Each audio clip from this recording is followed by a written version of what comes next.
live to our faces here. Hello, everybody. Thanks for joining us on the live stream. Looks like people are filing in.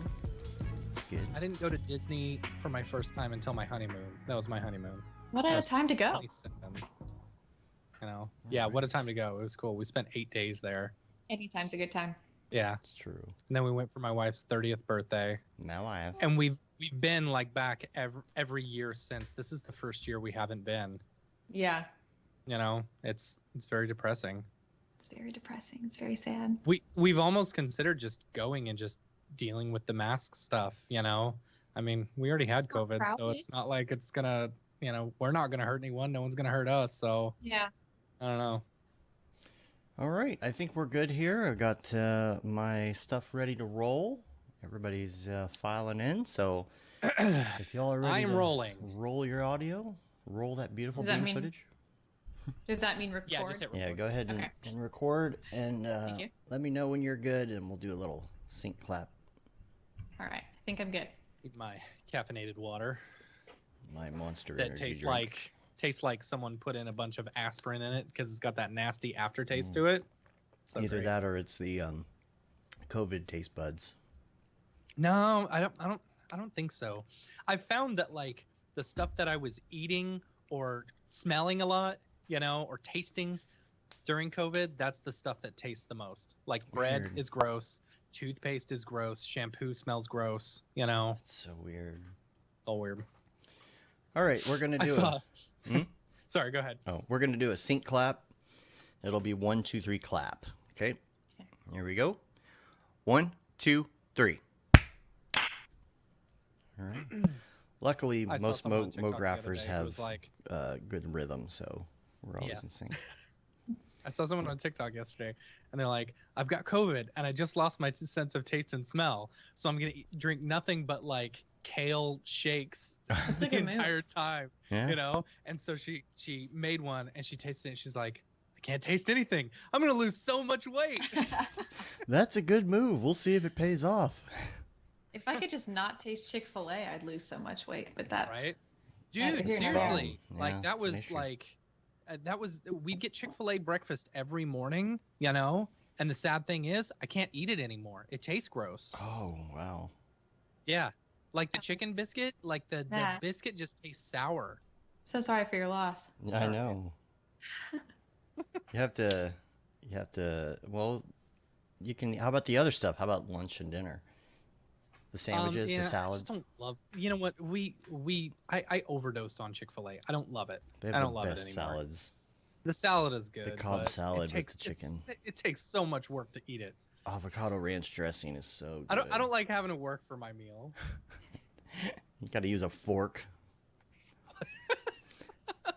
You can't just. I can't just use my hands and shove it in my mouth. Yeah. Can't drink it through a straw. Right? Yeah. Man. Oh, all right. Man. It's hot in here. I think we're good. We're all rolling. We're good to go. Got the notes here and things like that. Matt, you might want to pull up your camp dates and sponsor info. Just a heads up. All right. All right, here we go. Let's do it. What up, and welcome to another Mograph Mocast. I'm Dave.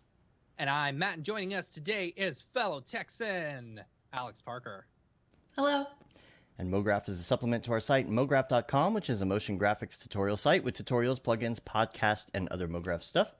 And on the show, we talk about everything ranging from motion graphics to Cinema 4D, After Effects, plugins, render engines, doing business, doing taxes, being a contractor, or working for the man. You can email us to info@mograph.com. Let us know what you think about the show. Questions, comments, concerns, queries, grievances, show topic ideas, artist suggestions. We're on Facebook, Twitter, Instagram, YouTube, mograph.com, all the places. Come talk to us. Come ask us questions. It can be super David, noob. just noticed whenever you do that like breathe in before you say, you know, it almost sounds like you're like really sad that people are, you know, working for the man.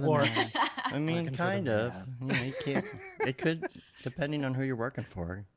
Right. But if you have a question, it can be something that is super noob. It could be advanced. We'll try to answer the best we can, even though we're pretty super noob ourselves. Even if we don't know the correct answer, we could probably point you to a tutorial that we've seen, or give you a bad that will answer. give you all the. Yeah, we'll give. Yeah, We'll give you we bad can give you advice. terrible answers. Yeah, We're totally. really good at that. Yeah, very good at that. And so, yes, this week, fellow Texan animator Alex Parker is here. And so, you know what else is here? October. Oh gosh. It's October time. Yep. Favorite month of the year. It's time for some spooky skeleton updates on Reddit. And yeah, we've got a couple things in the week review that we need to talk about real quick. First of all, speaking of Halloween, the Halloween special is now in place. Our special, not Our the special. Simpsons special. No, we'll talk about that in a second too. Yeah. But we are going to have our spooky special. It's going to be a Mograph Live special. It is on the day before Halloween, so make sure you tune in. That's a Friday afternoon. Make sure you check that out. EJ and David Ariev will be here, and we're going to basically, first of all, talk about our... It's going to be a call-in show, right? It'll be call-in. We'll have our client horror stories. So if you want to send us a horror story email, if you're not going to make it live, we really, really appreciate you sending in a client horror story. And if you want us to keep it anonymous, make sure that you say so in big bold letters at the beginning so we don't say who it's from. And also, we're going to be sharing some of our favorite spooky renders. I'm working on a little promo for that. That'll be fun. And so just make sure that you send us that stuff ahead of time. We'd love that. And if you want to call in on Skype, we'll tell you all the details about that as we get closer. So look for the promos and social posts for that. And yeah, we sent green screens to EJ and David. So we're going to do something fun with the set this time. We'll all be virtual hanging out, social distance Halloween, if you will. Yep. So make sure you check that out. Also, Matt has been hosting these Simpsons Halloween watching parties on Discord. Yeah, so I was trying to figure out the best way to do it, and I ended up just going... We had a Mograph Discord that we never use for anything, you know? It's just there. So I was looking... Well, I was originally going to use Parsec, because Parsec's pretty awesome, but you have to accept everyone who comes in, you know? So I wanted something that could just be, you know, automated, so someone can drop in and just watch with us, you know? Yeah. And so I just started streaming it on Discord. I was just sharing my screen, you know, and so people can just drop in. If you're interested, if you're on our Slack, go to the Treehouse of Horrors channel that I made, you know, or I'll just tell everyone in the general and Treehouse of Horrors. Or the bat signal. You can bat signal it. Yeah. I don't want to bat signal it because I feel like, because I'm just doing it like as I'm at my desk, you know, I'll stream like 3 or 4 a day, you know. And then I'll go back and I'll stream those same 3 or 4, you know, so that we're not getting too far ahead, you know. I don't know. And then with the next the dates, day we'll do. Yeah, exactly. Yeah. So anyway. You could do like all of them every Friday or something if you wanted to. Yeah, we could. But it's what, 15 hours? So yeah. we honestly we could just run them all. We should just run them all. Just keep and just do it every week. Yeah. Yeah. I have watched anyway, the first if you're few interested, many times. Yeah. Get on the Slack Treehouse of Horrors channel, or if you're not on our Slack, shoot us an email and I'll send you a link to the Discord. Actually, should we put it in the show notes? Yeah, if you want, I can put it in there. I don't care. Okay. Is it the same link every time? Does it work that way? I think so. I think it is. Yeah. Okay. The link is in the Slack channel as well. So. Okay, cool. And streaming wise, we had our special with Winbush this last Thursday. So I'll be putting that in the show notes if anyone wants to check that out. It is on our YouTube channel already. You can watch a little bit about that and get a little more information on the course. And bunch of positive reviews coming from people who are really enjoying the course. You know, good Instagram stories and stuff like that. And you can check out what people are making. If you check out our stories, I'll try and archive those as well. If you want to see that, if you want to check it out, it is at mograph.com/classes. If you want to check out our classes, specifically that class, mograph.com/creating the unreal. And there is like I said last week, there is a bonus one, like a tutorial, like a full-length tutorial online that you can check out about FBX animations in Unreal. And A lot of people like to check out, if you want to check out like his teaching style ahead of time, it's a great way to check that out. Yeah. So that link's in there. And then also the other thing, I was going to say streaming wise as well. So that last week of October is going to be really busy. There's going to be a show that first Monday. Who's going to be on the show that day? On the, is it the 26th? I'll have to look and see, but that whole week is Adobe Max. So Maxon will be streaming 3 days during that week. So we're gonna have a Monday show, 3 days of Maxon event, and then Friday we'll wrap up with the EJ and David Spooky Spectacular. That'll be fun. Ghostly Greebles. Maybe we'll see if Beeple will stop by and show us what spooky render he's working on for Halloween. Yeah, that'd be fun. I was telling Dave that we should get people on the 2nd of November because it's the day before election. Geez. That would be funny. I think we have somebody on the 2nd of November. I don't see anyone on here. Well, I don't have the promos made. If you go to the old schedule, you can still see that information. But Logan says get that course with 3 fires on it. That course is so good. He says, I binged it in 1 week. Such a great teaching style. Winbush is the man. And yes, Jeff's still working on the Houdini course. Got to finish that, too. Yeah. We got some Houdini news we'll talk about later. And the last thing on our week wrap-up list here is the new Camp Mograph dates. You want to give us some more info? Yes. Okay, so we've officially... So as most people know, for those who don't, NAB for some reason decided to push NAB from April into October of next year. So that's a lot of fun. I know a lot of us like going to NAB, so I contacted Camp, and we were super lucky that because we were able to get this taken care of so early, basically NAB was the same weekend as Camp, and you would have been able to hit up both, but it would have been rough. And asking people to spend 2 weeks away from their family and 2 weeks not working, is too much to ask. And we want everyone to have a good time and be able to relax. So luckily, we were able to push it back a month to September 8th through 12th of next year. So that's going to be awesome because the weather is going to be like super duper awesome in September. We may still be able to even swim in the river and stuff like that, which would be nice. So it's going to be super, super cool. I want to take a moment to give a shout out to all of our sponsors. We haven't done this in a little while since there's been no camp news, but a big shout out to all of our sponsors for sticking with us, and all those who have all the pre-sale tickets from previous campers who are sticking with us as well.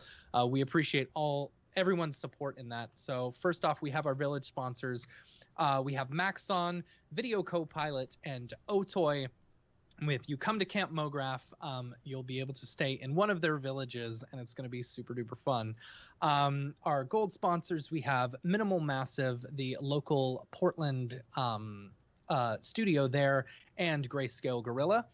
And then our bronze level sponsors, we have A Scripts and School of Motion. So big shout out to all of our sponsors for Camp Mograph.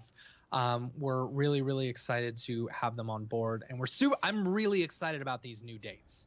Like, I can't even tell y'all how excited I am about the new dates, because originally when we were talking about camp, we wanted to get it in September, but we had to keep on pushing it back to October. So I'm super excited that we can do September this year or next year. So it's and I'm so depressed because this was Camp Mograph week last year. Yes, I know. This My past time weekend hop. was I know. It's so depressing seeing all these amazing pictures and seeing and remembering these great stories and such a good time that we had. It was so much fun, and I cannot wait until next year. I can't believe we would be just drained full of work right now. Right. You know, getting ready for Camp Mograph this year, but because of COVID, I don't know. So far, everyone is still on board. We'll let anyone know if anything changes. Are tickets going to be on sale 420 again? Maybe. Maybe. Perhaps. We haven't really talked Yeah. about the sale date yet. We so haven't talked about ticket sales yet. We're kind of just watching the COVID situation. Yeah, we're watching the COVID situation. You know, because we have to keep these dates locked in order to keep our deposit. Sure, everything should be fine because I said there's no way by October this stuff is going to be still a problem. I said that back in February, but now we see where it goes, and the president has COVID now. So we'll see, but we'll keep everyone updated. Sign up for more information at campmograph.com, and we'll let everyone know. And thanks for to our sponsors for staying on board through all of this too. Yeah, it's a big deal. It does. It means a lot to us, because we've already put down deposits and like paid stuff and people and blah blah blah, and it's like if people backed out, it would have been like, oh crap, now we just have to cancel it. Well, and the pre-sale ticket holders too for staying on board. I think most of them stayed on board and just said, hey, I'm in, just hold on to my ticket. Yeah, that means a lot to us. It really helps us as far as making sure that we have enough funds to secure everything ahead of time. So we are holding on, just going for the ride, and hopefully everything works out. So Dave and I are talking about getting that RV and then driving it up to Camp Mograph. Oh yeah. So that'll be fun. The Mograph RV tour. I talked to Ty over at Pixel Plow. I talked to Ty over at Pixel Plow a few months ago when we were talking about camp, and he was saying that he had just purchased like a beer trailer, and he was thinking about driving that to camp. Ooh, that could be fun. That could be fun, right? So nice. We miss you, Ty. We miss you. Yeah, we do, man. Mr. Plow has just been off the radar. I know. It's because none of us are going to events and seeing each other and stuff. It's so depressing. Yeah. He's behind the scenes making people's renders go, and that's when he would get out and come hang with us and everything. So we'll get it there. Yeah. Working on that RV thing too. So that'll be fun. That'll be fun if we can tour around and go see some people at least out in the open. Yeah. Things like that. Safe social outside distancing and whatnot. Right. So that's all. Was that? I said, wear your masks, people. Yeah. And that's all I got for that. And so we're going to hop right into the show topics, which this is going to be all about you, Alex. We're going to start off, and I guess start from the beginning. And 1994, good year. So tell us about your start in this industry in general. What caught you? What made you catch the bug of art in general, I guess, in the first place? I was going to be an orthodontist, so it nice. was a big, parents were super happy about that.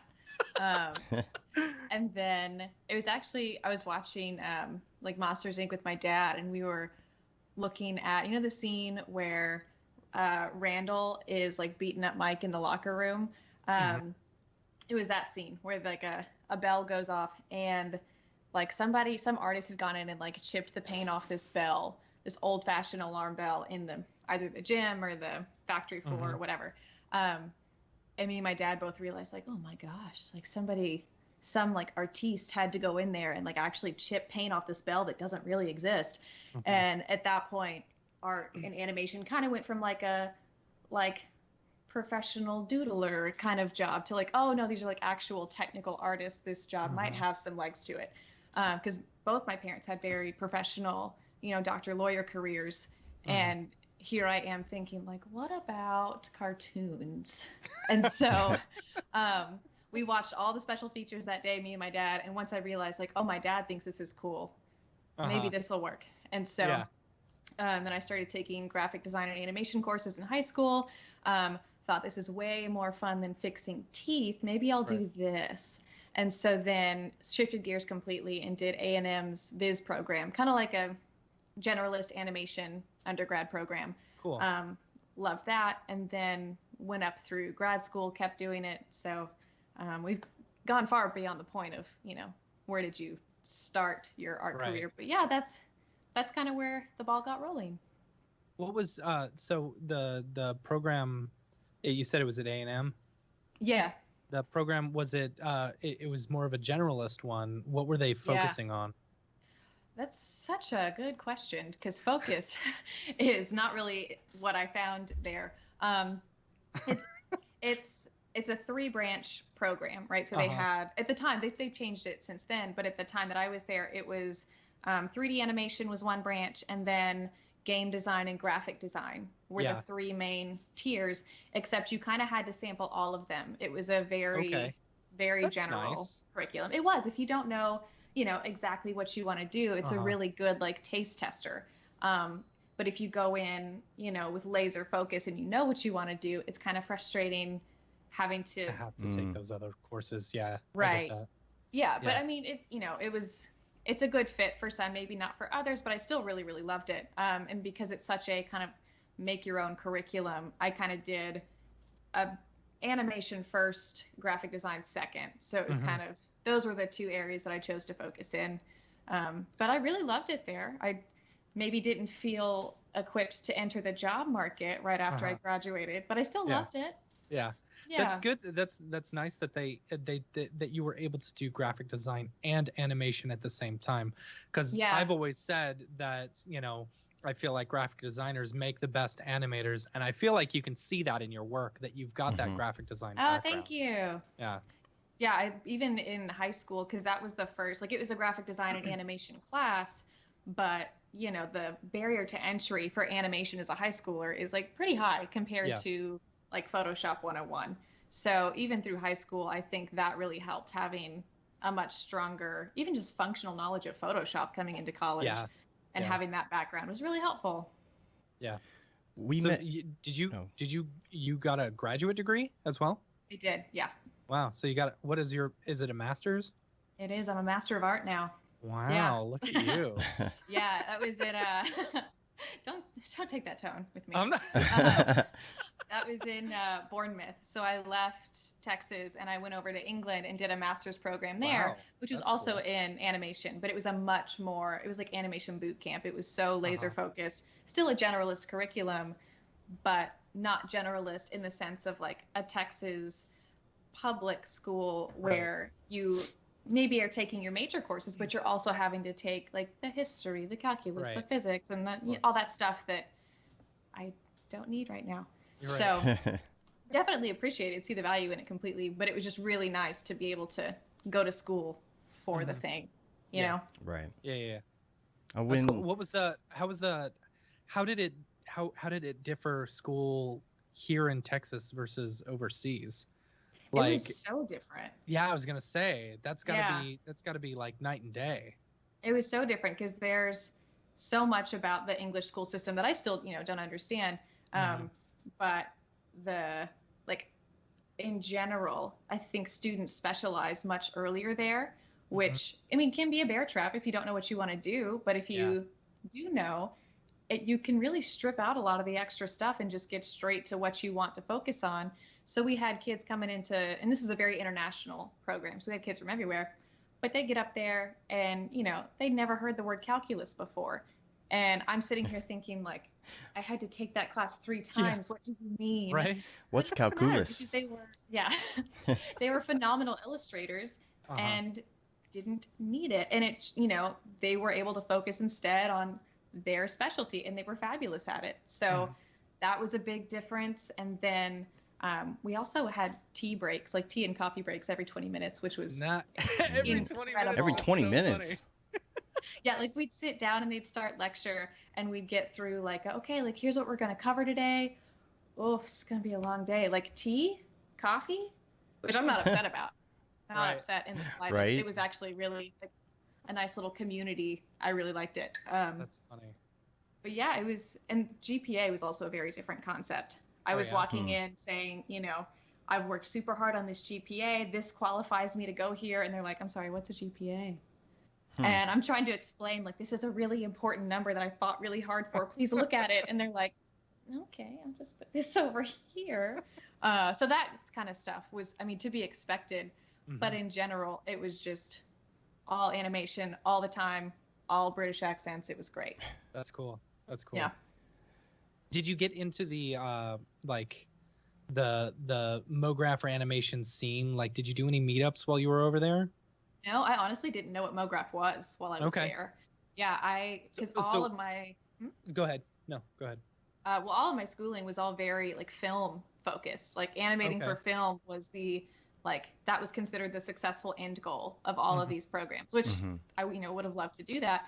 And so when I got back from school, I kind of had to start over because all my connections, are in the UK, and that's not where I'm living. So I was kind of starting from ground zero, which is really hard. And then applying, to film studios in LA, trying to, start this dream, and like not really seeing that maybe I'm not ready for that yet. There's really no reason for LA studios to take a chance on me in Texas with no experience. I was just barking up the wrong tree at the time. And so when I shifted gears to applying for advertising studios, that was when all the doors opened. And then that's when the word Mograph kind of started to come into my vocabulary, at least, because I came from a Maya background for film. I was gonna say, you started in Maya, right? Oh yeah, for like 5 years. And then the first like big girl job I had, they're like, oh, that's cool. We don't use that at all. We use Cinema 4D. And then that's when the term Mograph started to sneak in. And I went to my first Mograph meetup in Dallas after having this job. So that's kind of when I realized, oh, there's a field out here where like design meets animation, and you're kind of supposed to be a generalist to be able to pull these projects off. Maybe this is where I fit. So that was a big relief to kind of stumble into this field and realize this is the thing I was looking for. I just didn't know what to call it. That's cool. Yeah, I was going to ask you about the Maya thing too, because I vaguely remembered, because we met at the brewery here in Dallas for the meetup, and I had a lot of their new vodka drink or whatever it was that they just came out with, and I vaguely remember you talking about Maya. So. Yeah, I was probably talking about it with a lot of enthusiasm. Yeah. You've done a lot of you've done a lot of Maya character work too, right? Or like you've done a lot of character work. Is that right? Yeah, all of the stuff that we worked on in undergrad and postgrad were all very like character centric, narrative based storytelling. And so then it was, and then when we got to I got to Infinite Fiction, my full-time job that I had before I went freelance. And that was one of the things that I think they needed on their team, somebody that could pull off some character stuff. So we started pulling a little bit of that into their pipeline, and learning how to do character stuff in cinema after having only done it in Maya was an adventure for everybody. But it was a lot of fun. What was the transition character-wise? Like, was that because I hear grumblings all the time about Cinema 4D's character work, especially coming from Maya animators. Right. Well, to be fair, I'm not trying to pull off like the Polar Express, level of like facial animation here. But we were doing much more like stylized stuff. So I wasn't even using like the cinema like character tool or any of that. We were building custom rigs for like a Cinnamon Toast Crunch Square or like a hummingbird or, other stuff like that. So it was, I think because it was stylized and didn't have to pull in all these like intricate facial systems and stuff, which I'm sure you could still pull off. I'm just not the rigger for that kind of job. Right. So being able to do that in cinema, I think was really straightforward. I was really surprised with how easy rigging was, because you can see it all laid out in your object manager. You set a tag to something in Maya, like you'll never find it again. But you set a constraint in cinema and it's like right there. So that I really liked. That's good to know. That's good to know that I wasn't wrong when, because I tried some stuff in Maya early on in my career, and I was like, I always found it so weird that I would create something and then I could never find it again. Yeah. Yes. Like it was similar like that in 3ds Max as well, and it's like I don't know. I enjoyed I enjoy the layout of cinema. That's why I hop to it so easily. Yeah, the timeline, like the curve editor and timeline stuff in cinema is still not my favorite. Yeah, I know. Timeline and Maya, love that. Yeah, the curve stuff for me is weird. Like I wish it worked more like After Effects, you know. But then I wish the curve system in After Effects was more like cinema. Yeah. I don't know, vice versa. Yeah. And then I've deleted keyframes. Like that's my specialty, cinema. It's just deleting keyframes and not knowing it until like 30 minutes later. Oh, yeah. So still getting used to that. And then like spline selection. Like you come from Maya where everybody rigs with like really beautifully drawn splines around their characters, you know, and you get in cinema and like selecting a spline. Yeah. It is so much harder. Which if that's all I have to complain about, then it's like it's a good day. It's totally fine. But all of that to say, still Maya biased for some things, but cinema is really pretty and a lot easier to, I think, get started quicker. Tell us a little bit more about animating the Cinnamon Toast Crunch. Well, it was a spec piece. It was something that a studio or an agency came to us and they said, hey, we're trying to bid for this Cinnamon Toast Crunch commercial and we'd like to use you as our post house if we get it. Do you have anything that'll show that we're capable of this job? Which we didn't at the time because I had just started, so we really had no character work to show. So that kind of became, it served a lot of purposes. It was to kind of show as a studio, can we do character work? It was kind of, as our new hire, Alex, can you do character work? Right. And it was also a really good kind of hands-on intro to cinema for me because I'd done a few things with the studio that, you know, thus far, but that project was really where I could do a lot of, you know, translating Maya to C40 and getting that pipeline down. And so it was just a super fun spec project that we worked on for a while. And like, since it was not entirely narrative based, it was just a bunch of little vignettes.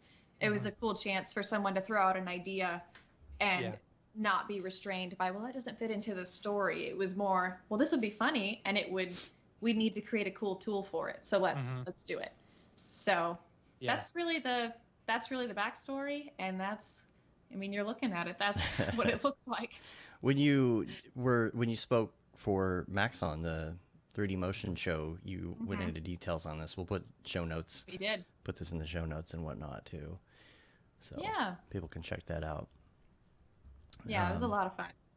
And I saw some other things in your reel as well. There was some other character stuff, and I was going to ask you about this because I don't remember right now, but you had some kind of 2D versions of what you were going to make in 3D. Are you using Procreate a lot or?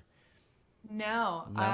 I've mostly just Photoshop is kind of where I live. We had at the office for a little bit. Our CD got an iPad Pro for the office with Procreate on it to kind of test as a studio what if illustration something we can offer more of. But it was like I take it home for a bit, he'd take it home for a bit. And in that time, it was super fun, but it just I never became more proficient in Procreate than I was in Photoshop. So I've just stayed in Photoshop like an old lady since then. Well, I've been getting more and more into Procreate, and they have that reference thing that you can do on it now where you could just bring up a reference photo or whatever. But they added this new AR feature, and if anybody has Procreate and wants to try it out, this is really cool. You add the reference in there now, and there's a new tab that is AR face reference, and what it does is it brings up a capture window of the video, and it redraws what you're drawing onto your face. So it does like the eyes, nose, and mouth on the canvas, and then it shows in the corner that on your face, so you can actually give yourself makeup, a mask, or whatever, and then you can like turn that into some sort of Spark AR That's cool. Type mask filter thing. So definitely check that out. I think it's in beta or whatever. There's a question. Oh, nice. Yeah. There's a question in the chat from Chris, who says, I thought that the crane that you did for Infinite Fiction was excellent. It seemed like a slight departure from your usual style. Would you mind giving us a bit of insight into that piece? It's Yeah. a beautiful piece. Thank for those you. who haven't seen it. Oh my gosh, it was If you so want much fun. if you want to check out any of our work, it's ladybirdanimation.co, Mhm. right? Yeah. Cool. So that was actually something we were doing as a studio for every year. AICP does an award show, and every year a different studio makes the title sequence, like the sponsor reel that kind of rolls before the show gets going. And the main purpose of that sponsor reel is to show the sponsors, right? Right. So you put a bunch of logos on top. But the secondary purpose is like a studio flex. It's like okay, it's our turn now. Step back, because there aren't a lot of rules, and it becomes this chance to be a really cool, expression of your studio if you want it to be. So our creative director Cody Clack came up with this really cool idea to have, because the AICP logo is like really geometrical, and so his idea was to have this crane. I think originally it was a cat, and then I said no because that's a lot of legs, and our timeline is this big. So now it's a crane. Right. Which I pitched it for like artistic reasons, like silhouette and like leg length, and no, it's because it had 2 legs, and that's what I had time for. But when you get the feathers. Exactly. It was a really cool side effect. I think that choice led us in some cool directions, and it just became about this journey of this crane walking through this museum, and he passes different art exhibits that kind of embody the A and the I and the C and the P. And so you follow this crane on this journey, and it reveals the AICP logo and all the sponsors, and that was the express purpose. And so we were working on some art boards and style frames for this, and they just like the structure of it was there, like the architecture of these buildings was there, and it was so solid, but like the colors we hadn't quite landed on yet. And so I stole a clay render from the server and painted over it. And our studio is very small. It's me, a producer, and 2 dudes that would work there.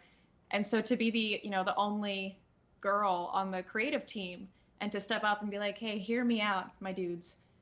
What if this whole thing is really pink? Like hear me out. Let's make the whole thing pink. Like really made me sweat. But I had prepped, my argument with paint overs and style frames and stuff.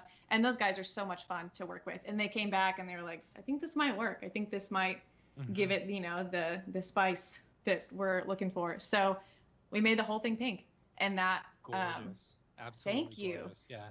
It was so much fun. And we basically ran with this, because also the piece before us, the previous year, was this really, really dark, masculine piece. And so we really wanted to show ourselves as just a different, show that we can do something different. And so we went in a totally different direction and made it really soft and pink and tranquil and slow also, and so that's I think why, I think Chris asked this question, the style looks a little different, was because it was almost in response to the previous year's piece, and we wanted it to be super soft and ethereal and almost surrealist. So that's where it came from. I saw Kim Dawson Agency on there. Kim Dawson is local, right? That's Dallas. Yeah, they are. And you also did Dallas Producers Association. I did. Yeah. We're a member of the Dallas Producers Association. We don't participate much. Really? Did we pay our dues? Yeah, we paid our dues. Yeah. What a waste of a year to pay our dues at Dallas Producers Association. I know, there's no meetups, right? I know. Yeah. I was supposed to do graphics for them for this big show they were going to do, and then 2020 ate it, so I don't know if we're going to use those either. Man. COVID. I was actually going to ask you about hand wash line drying.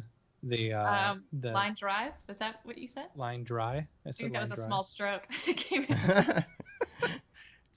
It's a short film that you did, right? Yeah. Was this entirely done by you? Yeah, it was so fantastic. It's thank you. You mentioned Monsters Inc. at the beginning. I feel a very Monsters Inc. Inspiration. Totally. You feel it? Yeah.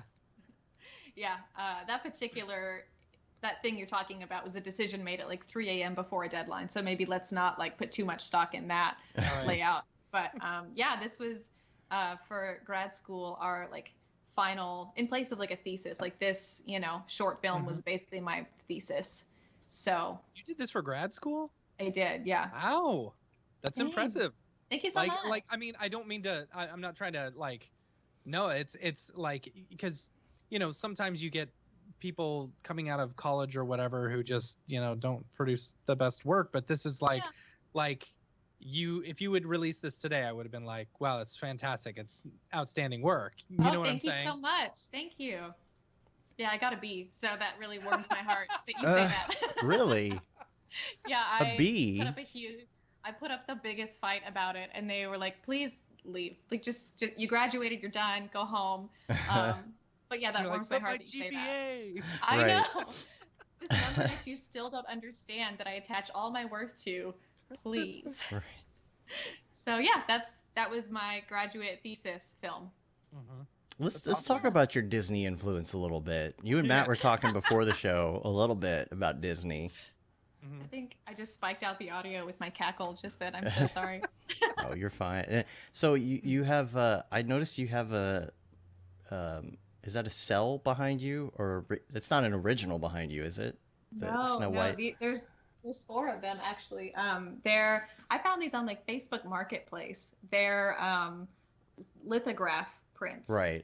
And I was trying to do research on them as to like where they came from, because they look important, and they've got like the Disney name on them. And is this under the desk? Is this where I keep it? They came in this, which like y'all didn't ask for this information, but they came in this like really pretty, like embossed, like canvas thing, And I did research on them, and I have no idea where they came from. Wow. No idea. I think they're important. Maybe they're not. I don't know. But you don't know if they're like official or if they're like bootleg Snow White prints. Yeah, right. Right. They're real enough for me. Yeah. Yeah. But do you have a lot of strong? I mean, is that kind of your background? You were talking a little bit about your Disney background before we started the show officially. Tell us about that a little bit. I mean, that was, that's what we grew up on in our house. Yeah. Like that was like Disney VHSs is probably where I learned a significant amount of English, I would assume. But yeah, those stories were a huge part of my childhood. And like, there were moments in those movies, like even as a kid, I'd look at them like, when Cinderella's like cleaning the floor, and all those like soap bubbles come up and she's reflected in all of them. Even as a kid, I was like, this is important. And I don't know why yet, because I'm 3, but I know this is important, like that kind of stuff. And so growing up, that was just a huge part of our childhood. And then when I was in college, it was actually required for our major to have a semester away, like studying or working or something. And so I did my semester away on the Disney College program in Florida, which like you're just, working a cast member job there. I worked a register in Tomorrowland, but I loved it. And like, I loved just like the language there, and the mindset there was totally different. Like you have no idea. It's completely different there than it is in California. California, they're much more. There's no such thing as magic, get in line, blah blah blah. Versus, Disney World, you're here for an adventure. Yeah. Let us lead you here. Have a free ice cream. It's your anniversary. Yeah, and maybe I was just like in a good mood because I was playing pretend for 7 months, in Florida. But that was like the best mood I've ever been in. It was so much fun, and I really loved the like I'm a very, very type A kind of person when it comes to like projects and detail and that kind of stuff. So to be in an environment where every single person is just as type A about the tiny details as I am, that was exhilarating. And so I was able to do some like backstage graphic design for the team, like this little thing, like that went in like a magazine for backstage, which was super cool. And it was stuff like, designing announcements, like this stuffed animal's on sale this week. Like I had a blast designing that. So it made it super clear to me that like, this is an environment where I feel like I've kind of found my people, the people that think the way I do and, want to work the way that I do. So and that was back in like 2014 that I did that, And so since then I've been trying to like slowly climb the ladder to get back in there, just like, maybe not working the register in Tomorrowland, although I would love to do that. Love that. But I'm just, that's just kind of where I felt the most at home, Did it ruin any of the magic? Like, being able to go down into the corridors underneath. Oh, yeah. You know? The stinky secret tunnels, those. Right. Yeah. Those are so gross. I mean, I thought it was, even though they didn't smell good, you know, it's still fun to see like how much thought went into the design of this place. Like it's all there for a reason. It's like, it's a well-oiled machine, you know? And the astonishing thing is like the training was not comprehensive. So even having a bunch of college students who don't know what they're doing, like fumbling around, it's still a well-oiled machine. And I remember like I was walking to a shift one day at like the Buzz Lightyear ride, you know, which like Tomorrowland's a circle. Like I get lost everywhere, but you can't get lost in a circle. Right. And I'm walking to my shift and I'm, doing my thing. And I realized like I missed it. Like I missed my stop. And so I turned back around and I walked back and I realized some kid had like thrown up outside the Buzz Lightyear ride, which like that happens. But Disney has this like immense stockpile of like real bushes. They're like these super dense rollaway bushes that like you can't see through. Funny. And they're so immaculately trimmed, and a staff member had rolled this rollaway bush, a whole set of them, in front of this family, like to give the kid privacy because he'd thrown up and that's embarrassing. Right. And I thought like, I've worked here for 6 months and I was fooled by a bush. Like that's the level of like detail and like just overall like show quality that goes on there. And that's just, that stuff gets me jazzed up. I love it so much. Yeah. That's one thing that I went for my honeymoon, I had never been before. And that was, being in this industry, you're just amazed at like the level of detail in everything, like you go there and you're like, wow, this is new tech. This is stuff that hasn't been seen anywhere else before, you know? And I know for a fact I'm no fun to go with because I'll Same look here. around and be like, look at the brass finish on this fence. And everyone's like, stop talking, get in the line. Right. It just, I love it.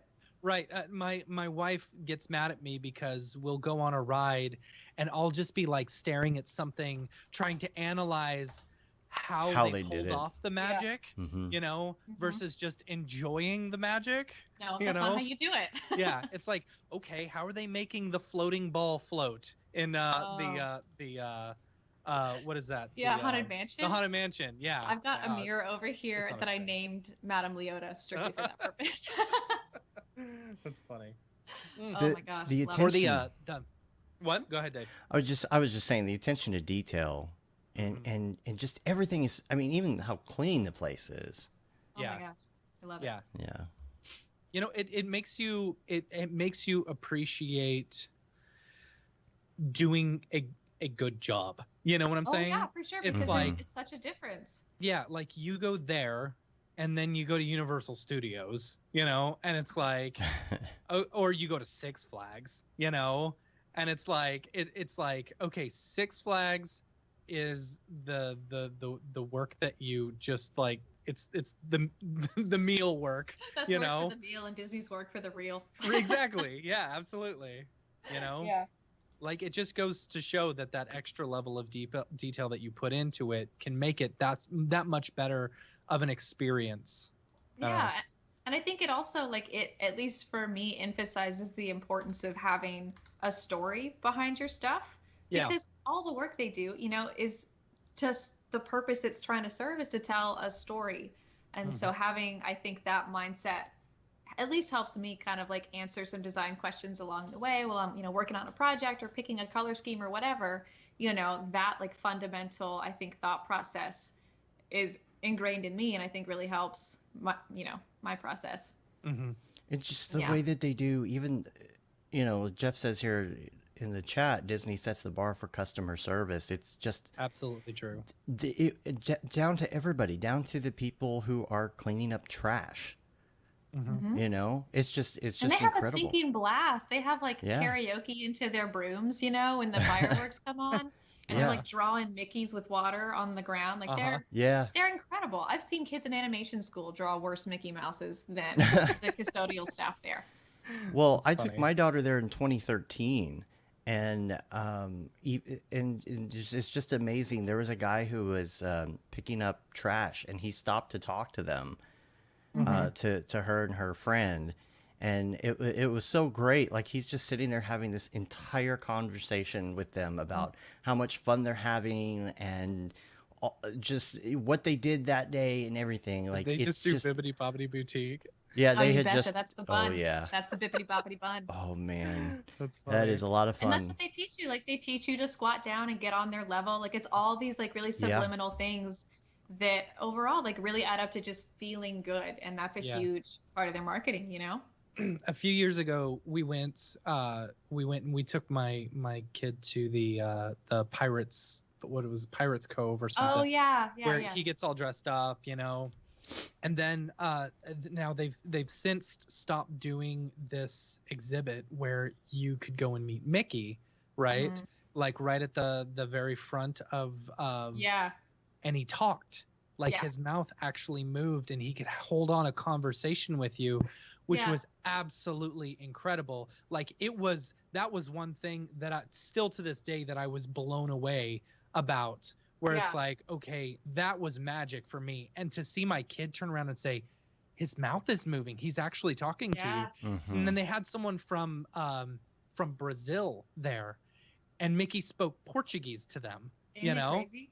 It's so crazy. So you've got a mouth moving, and he's holding on a conversation with these people. It was absolutely incredible.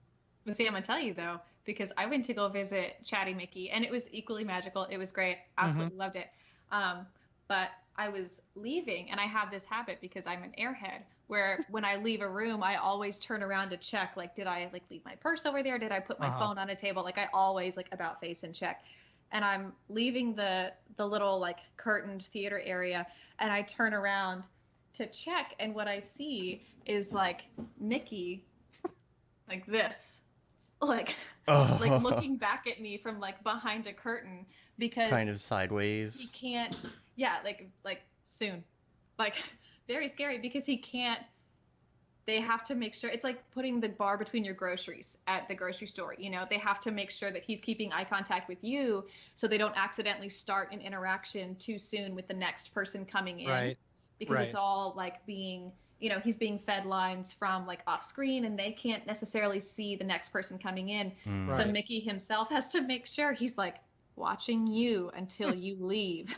And then he can turn around and start. So that did scare the pants off me a little bit. But, I mean, it's all, every interaction there is all like crafted, and it's art. It's so good.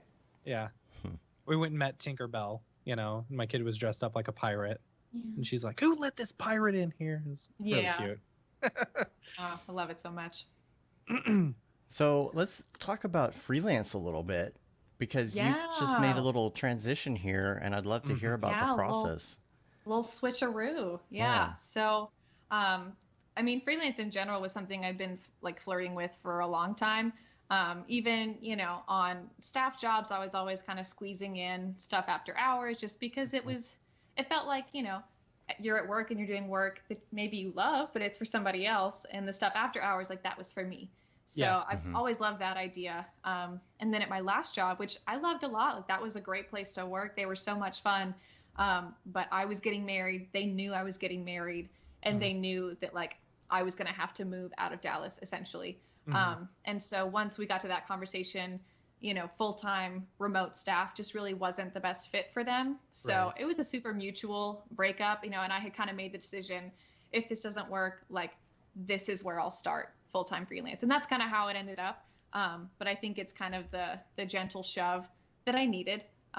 So I moved down here, and we, you know, got all moved in, repainted to make a little workspace, and then it was a slow, gentle transition, because, you know, we just got married and we just moved, and half of my stuff is in boxes. So it was slow, but it was nice to have that freedom to make it a slow transition, and, you know, figure out QuickBooks and figure out how to install Arnold. So yeah, it was, since then, I guess it was like a soft launch in June, and then a more like official announcement, really only like last month. So there's been a lot more going on behind the scenes than maybe like LinkedIn knows about. But it's been a lot of fun. I think this is kind of where I'll be for a while. Did you have somebody helping you with kind of the whole rebrand process? Like you got photos and all of that stuff done. Did you take them yourself or? Yeah, I stole my dad's camera and tripod and then had to come back downstairs and ask, like, I think the tripod's jammed. Can you fix it? And then he's a dad, so he fixes everything. So he like, unjammed it. But yeah, I shot all of the, all those like headshot, like 50s SNL era photos myself and then rebranded and like that. Yeah, that was me. Yeah, Matt and I were talking about doing new headshots and stuff like that, and we're like, I guess we'll just do them ourselves. Oh yeah. Yeah. I might as well. Well, yeah. Yeah, I mean, you take 70 and you get one good one, so. Right. You just need that one. Yeah. Yeah. That's all you need, and I'll hang on to it. That's what I tell my wife anytime we take the kids to go get their pictures done. It's like you just need one. Yeah. You just put that one up on the wall, and it's like, all right, he's good. The others are that's what he outtakes. looked like the entire time. Yeah. Well, you might. It's actually that. So... No, go ahead. Sorry. If we're still talking about photos, please go ahead. I was going to derail. Oh no, I was saying you might need that second one because if you're going to do the what is it called, Olin Mills with the soft vignette, you have to have another one that's a little bit, Oh yeah. That's the second one. Oh man. Sorry, go ahead.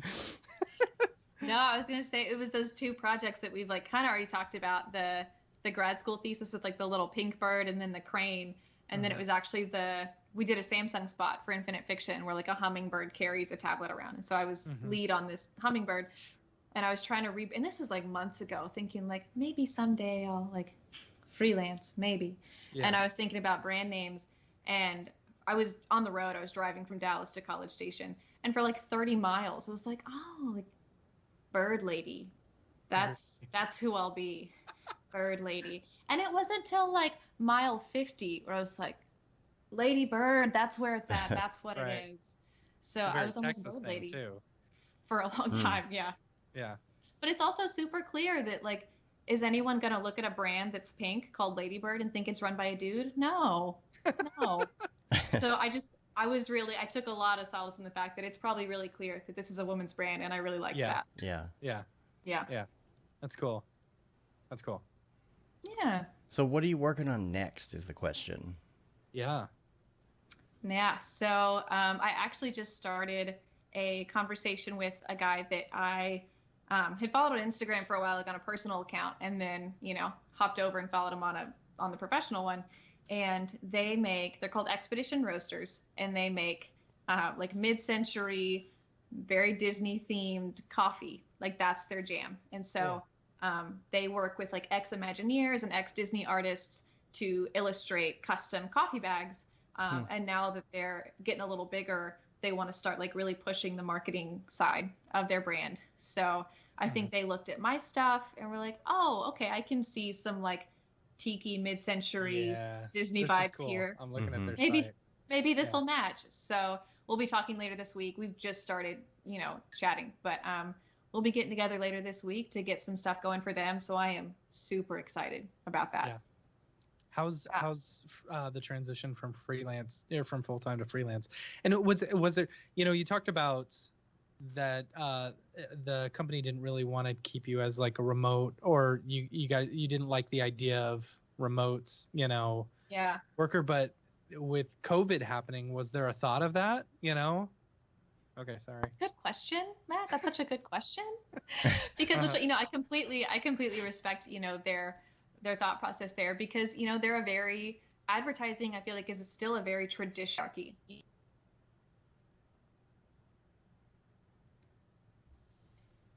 So, their setup is still very much having everybody in office. They'll have clients in office and like cater the clients, all that kind of stuff. So it's still, their model's still very in-house, in, precedented times. So I understand, that knee-jerk reaction, maybe like full-time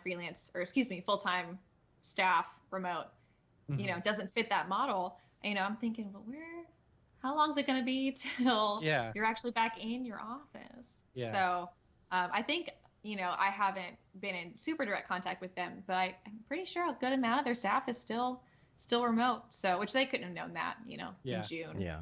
Yeah. But it's just, that's just kind of the way that one shook out.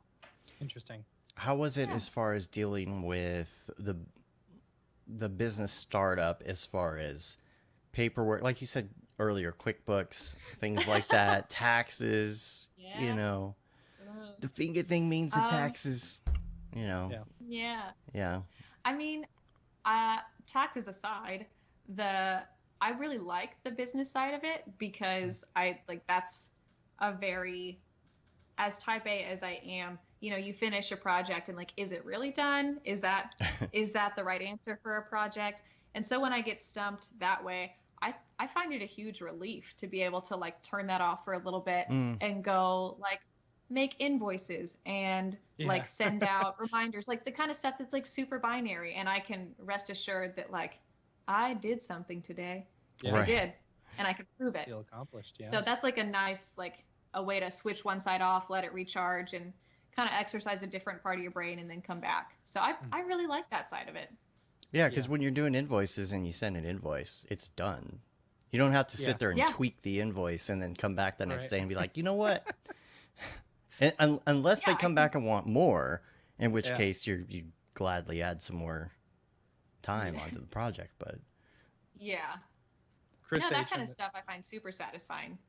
Chris H in the chat says, well, it's a good idea you went with the crane instead of the cat for that infinite fiction piece. Otherwise, you might have become the cat lady. Yeah, joke's on you, Chris. That's who I am.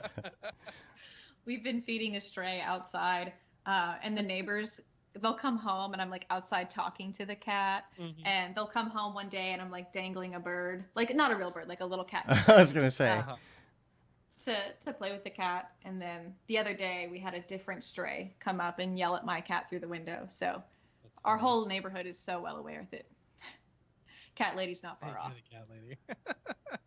Are you gonna work on anything? Do you have plans for like a short or anything that's kind of like for fun project? Any personal projects? Yeah, there's some plans coming up for something. Which do I have? We just like reorganized, but now I can't find anything.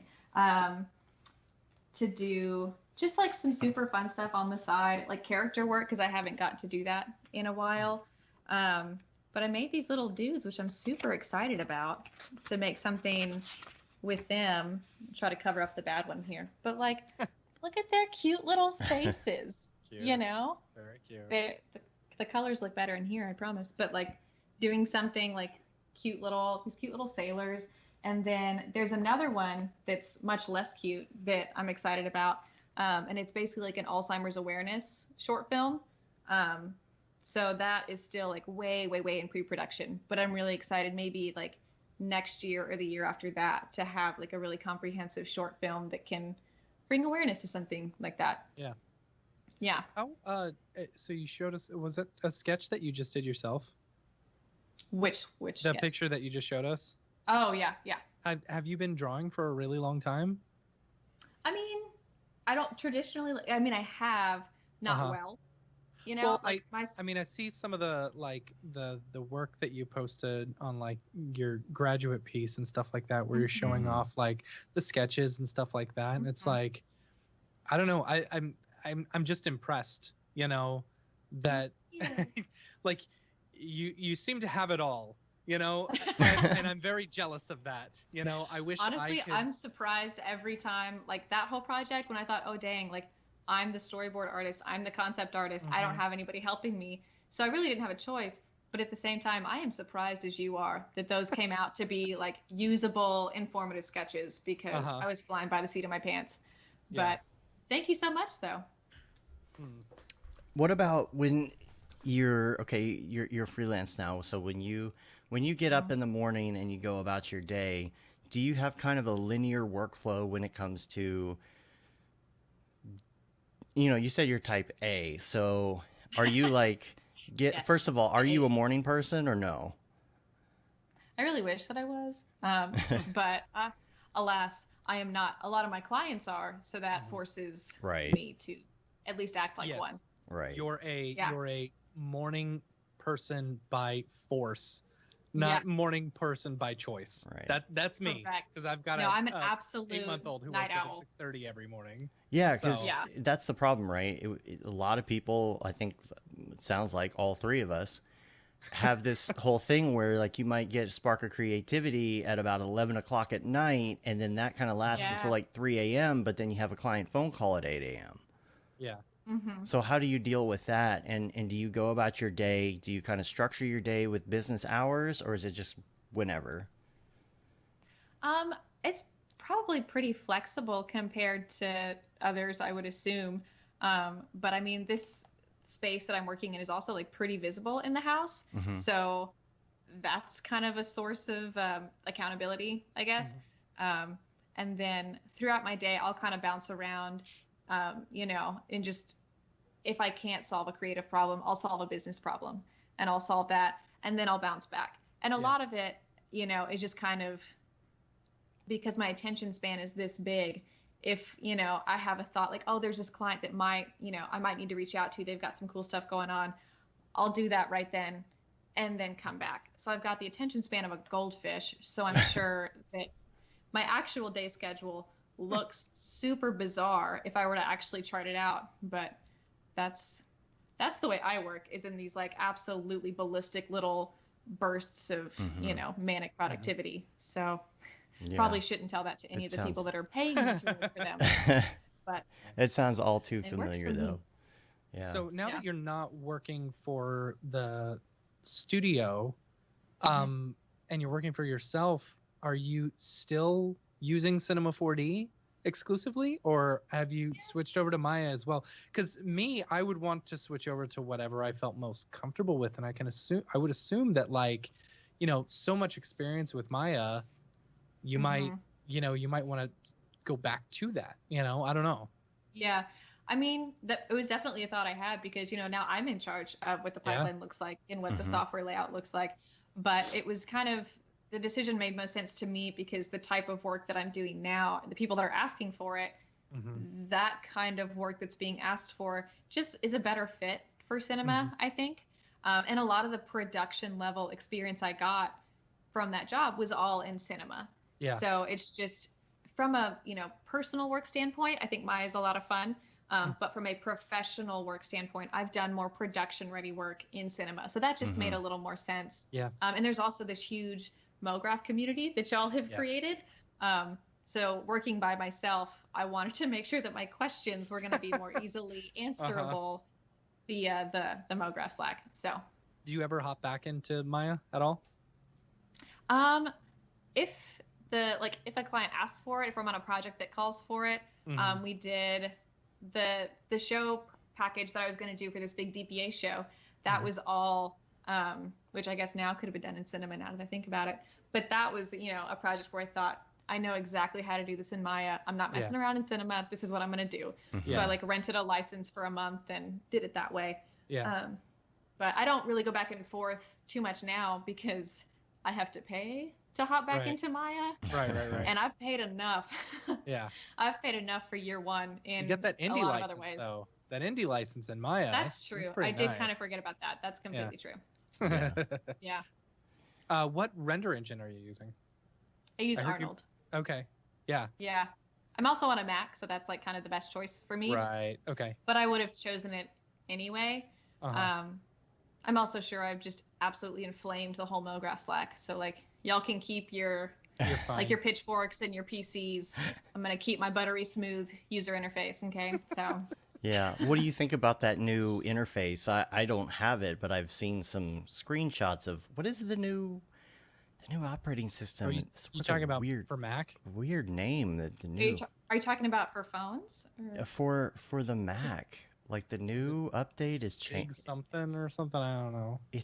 I know that they came out with a new OS for the phone where you can customize your home screen and your apps and stuff. Is that what you're talking about? No, but I do like that. But the newest version of the operating system for Mac is now called Big Sur. What is Big Sur? Yeah, is that another park that they named? Weren't they naming it after parks or mountains or something? It's still in development, though. Have you? That's entirely seen possible. The I photos? usually say 3 OSs behind, so I couldn't really tell you. That's smart. The But- the biggest complaint was the battery icon. Let's see, battery icon. Tell And me about it. I've got to find a photo of it, and maybe we could. People are just like, what is going on with this battery icon? There's whole videos about it. Like this image right here. See if I can bring it up right here. It says there's some video on YouTube that says, "Can we talk about this?" Like, what a Oh. weird looking icon. That face, the finder face. That's Yeah, funny. sad finder face. Oh, Big Sur is Oh, a man. coast in California, apparently. I did not know I mean, that. it's they stopped doing OS X, you know, like once they got done with cats, they're like, okay, now we're just gonna pick places in California. That's what their OS has been Yeah. ever since. So Huh. weird. Yeah.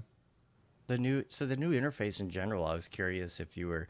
I guess you'll have to update and find out, but it's Yeah, I'll have to phone back soon when I update. I'm just very slow and very cautious, and also a little lazy. So I tend to spend as much time in my current OS as I can. Mhm. Yeah, But Chris says also it's still somebody- in beta. So also I think somebody asked a question. which one? It's- Oh, was it about the? It was one about it's like branding with your own name versus a studio name. Yeah. What It do you scrolled think away about from me. that? Oh, I can't- I've heard using your name is better than using a brand name unless you're a studio Yeah. and a username on here. Yeah. No, that's something that I wanted Thoughts? to talk about because I went through that same process when I was branding. Because I think I don't want to return your question with like, yeah, question. But Yeah. that was and I asked. I wish I had screenshots of it. I asked y'all's Mograph Slack actually because I was in that same boat about Mhm. do I stick with my name or do I pretend I'm a big fancy studio and give myself Right. a studio name. And then there were a lot of in betweens like Yeah.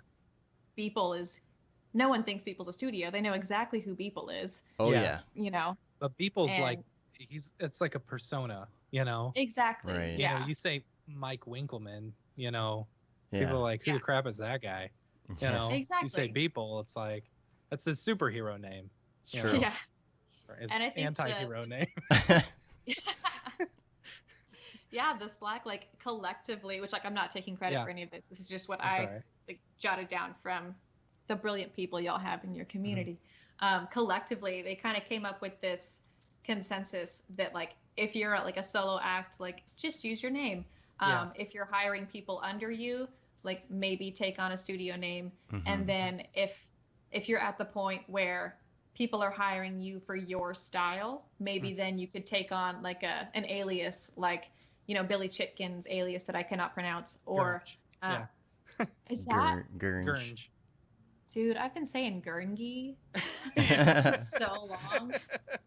That's That's funny. fantastic. Yeah. But that was the group's general consensus, which all of those decisions very much made sense to me.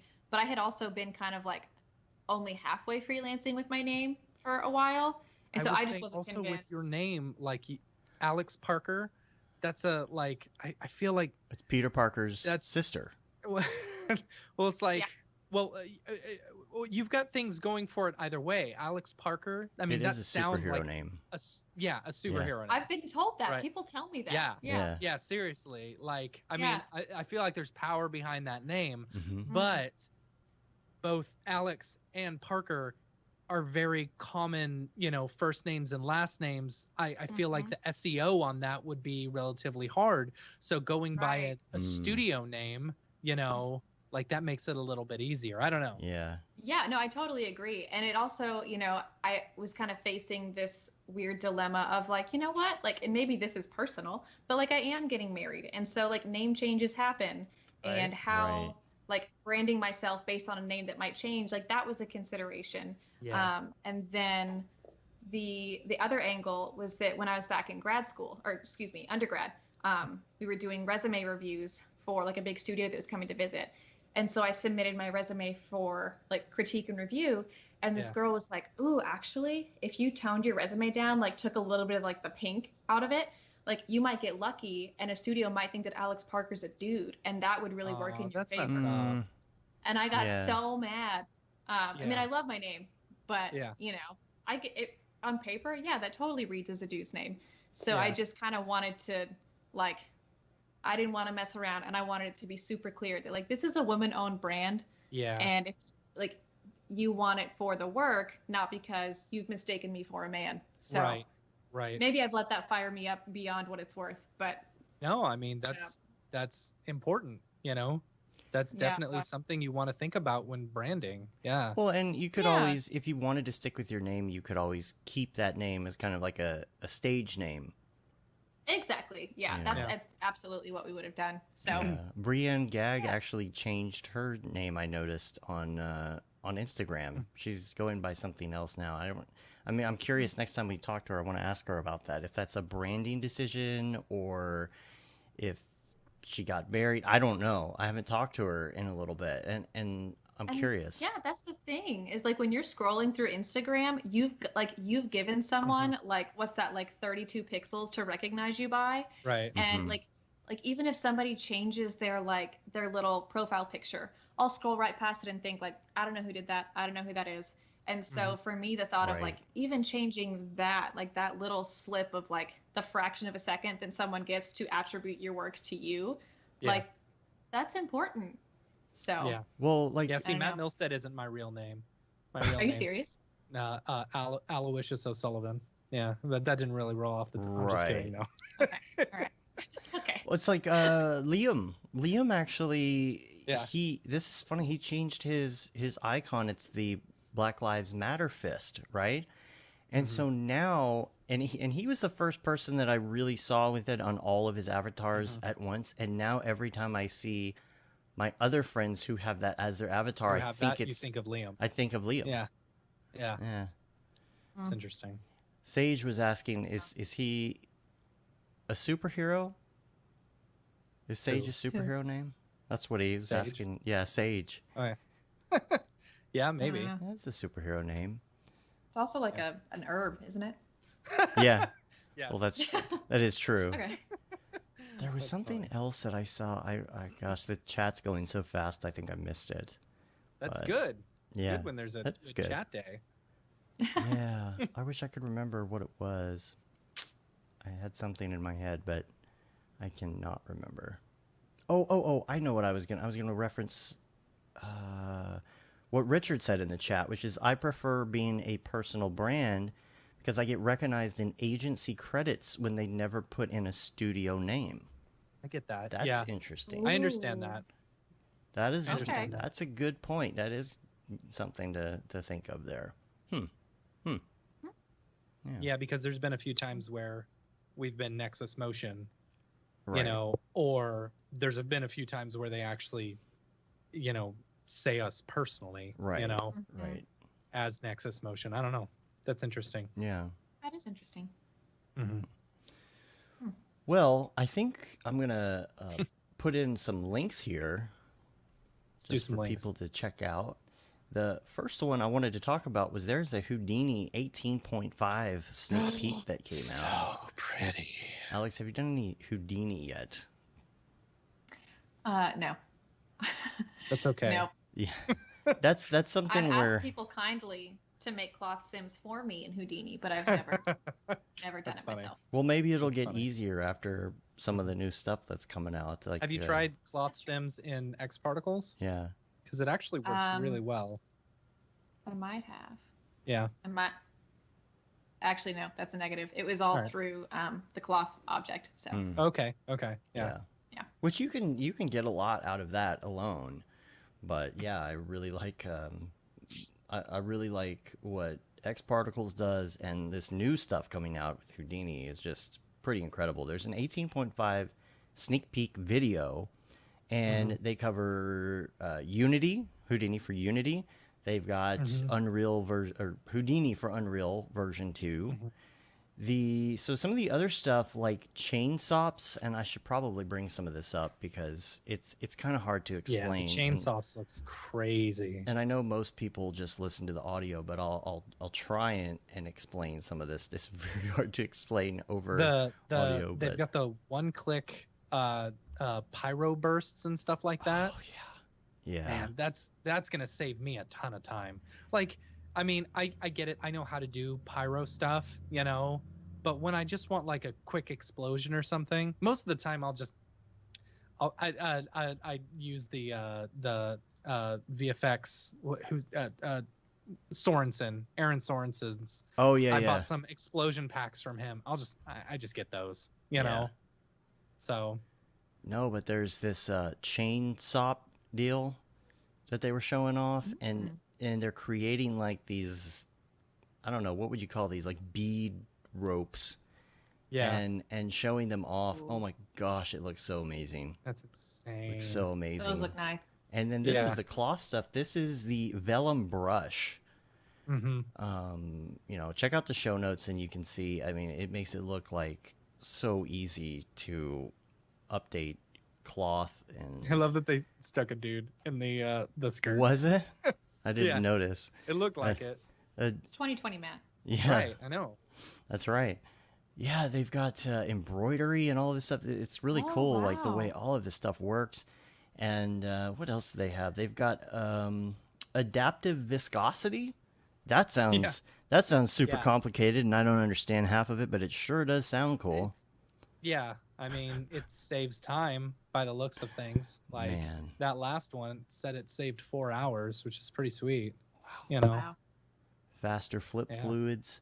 And what else? Yeah, the pyro burst you were talking about, the example. Oh, this one, the interactive pyro. It's got GPU acceleration, so you can actually like play with it while it's going, which is crazy. Right. It's more similar to like Embergen or TFD or something like that. For like fast prototyping stuff. The stuff that I'm working on right now for the little Halloween promo.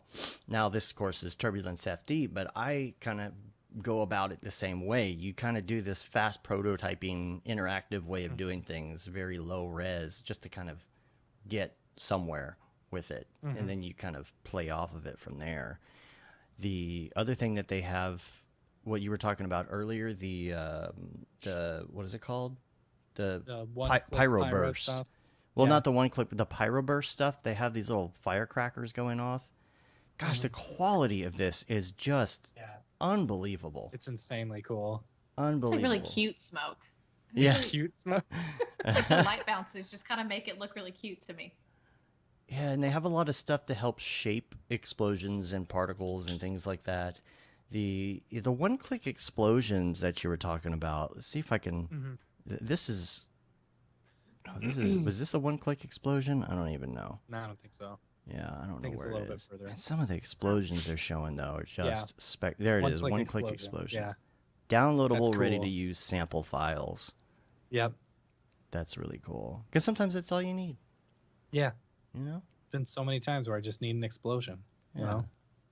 And so at the end of the video, though, it does say see the rest October 15th. There you go. So I'm really curious to what that is. I'm going to be curious on how that affects our course. Yeah. I have to be talking to Mark, make sure everything is up to date. And I don't know, maybe he can do some updates or a tutorial on some of this stuff for our channel. I'll have to talk to him about that. The other link that I have here is Cornelius Damrick, friend of the show. He's got his graphite, his graphite 3D scene with the pencils. He's got I think so. that scene available on Gumroad, and I am sure that if you dig into that node tree, it's absolutely ridiculous. So check that out. And then we've got there's a preview now of Unreal Engine 4.26. Check that out if you're interested in Unreal. There's kind of a page that goes over some of the details. I'm sure Winbush is going to be going over this like crazy as well.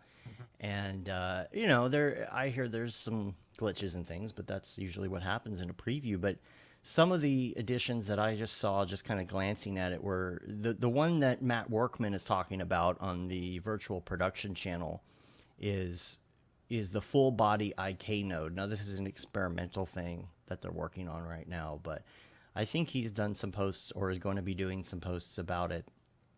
And they've done a lot of DMX improvements, which if you're in the live environment, you're working with virtual production, DMX is kind of like the protocol that a lot of different things use in the industry when it comes to syncing things up and controlling things, lights and all of that stuff. And now with all of this virtual stuff going on and camera controls and LED walls and all of that, there's just more and more that's getting integrated as far as live virtual production environments. So there's a lot of DMX updates.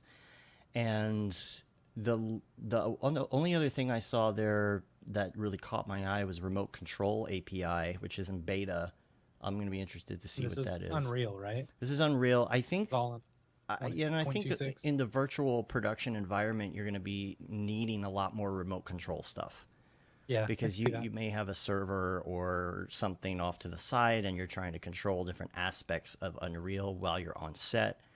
And that's in there as well. So, and last link that I have here is, this is called Inside Count. Hold on.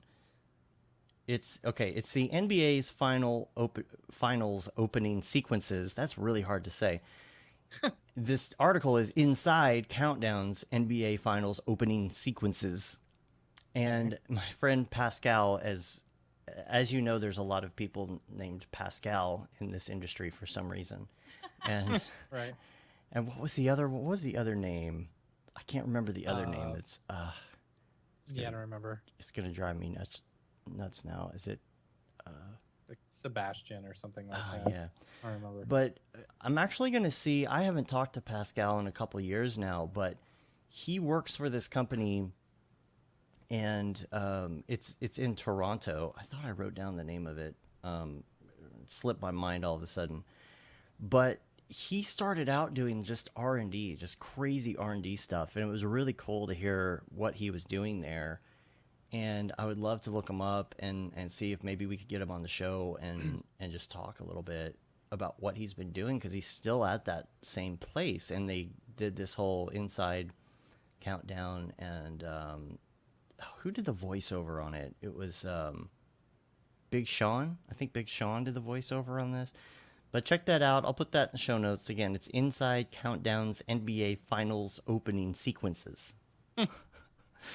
Say that All right. 5 times fast, or even once fast for that matter.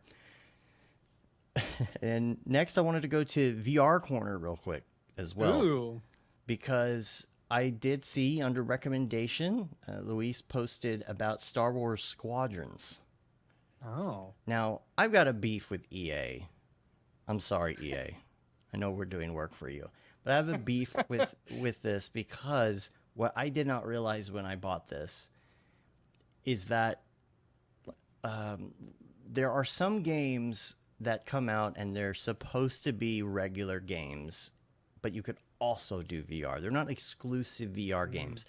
And what happens, and what they didn't really advertise before I bought this, and I didn't realize, is that the hand controllers, the touch controllers, don't work.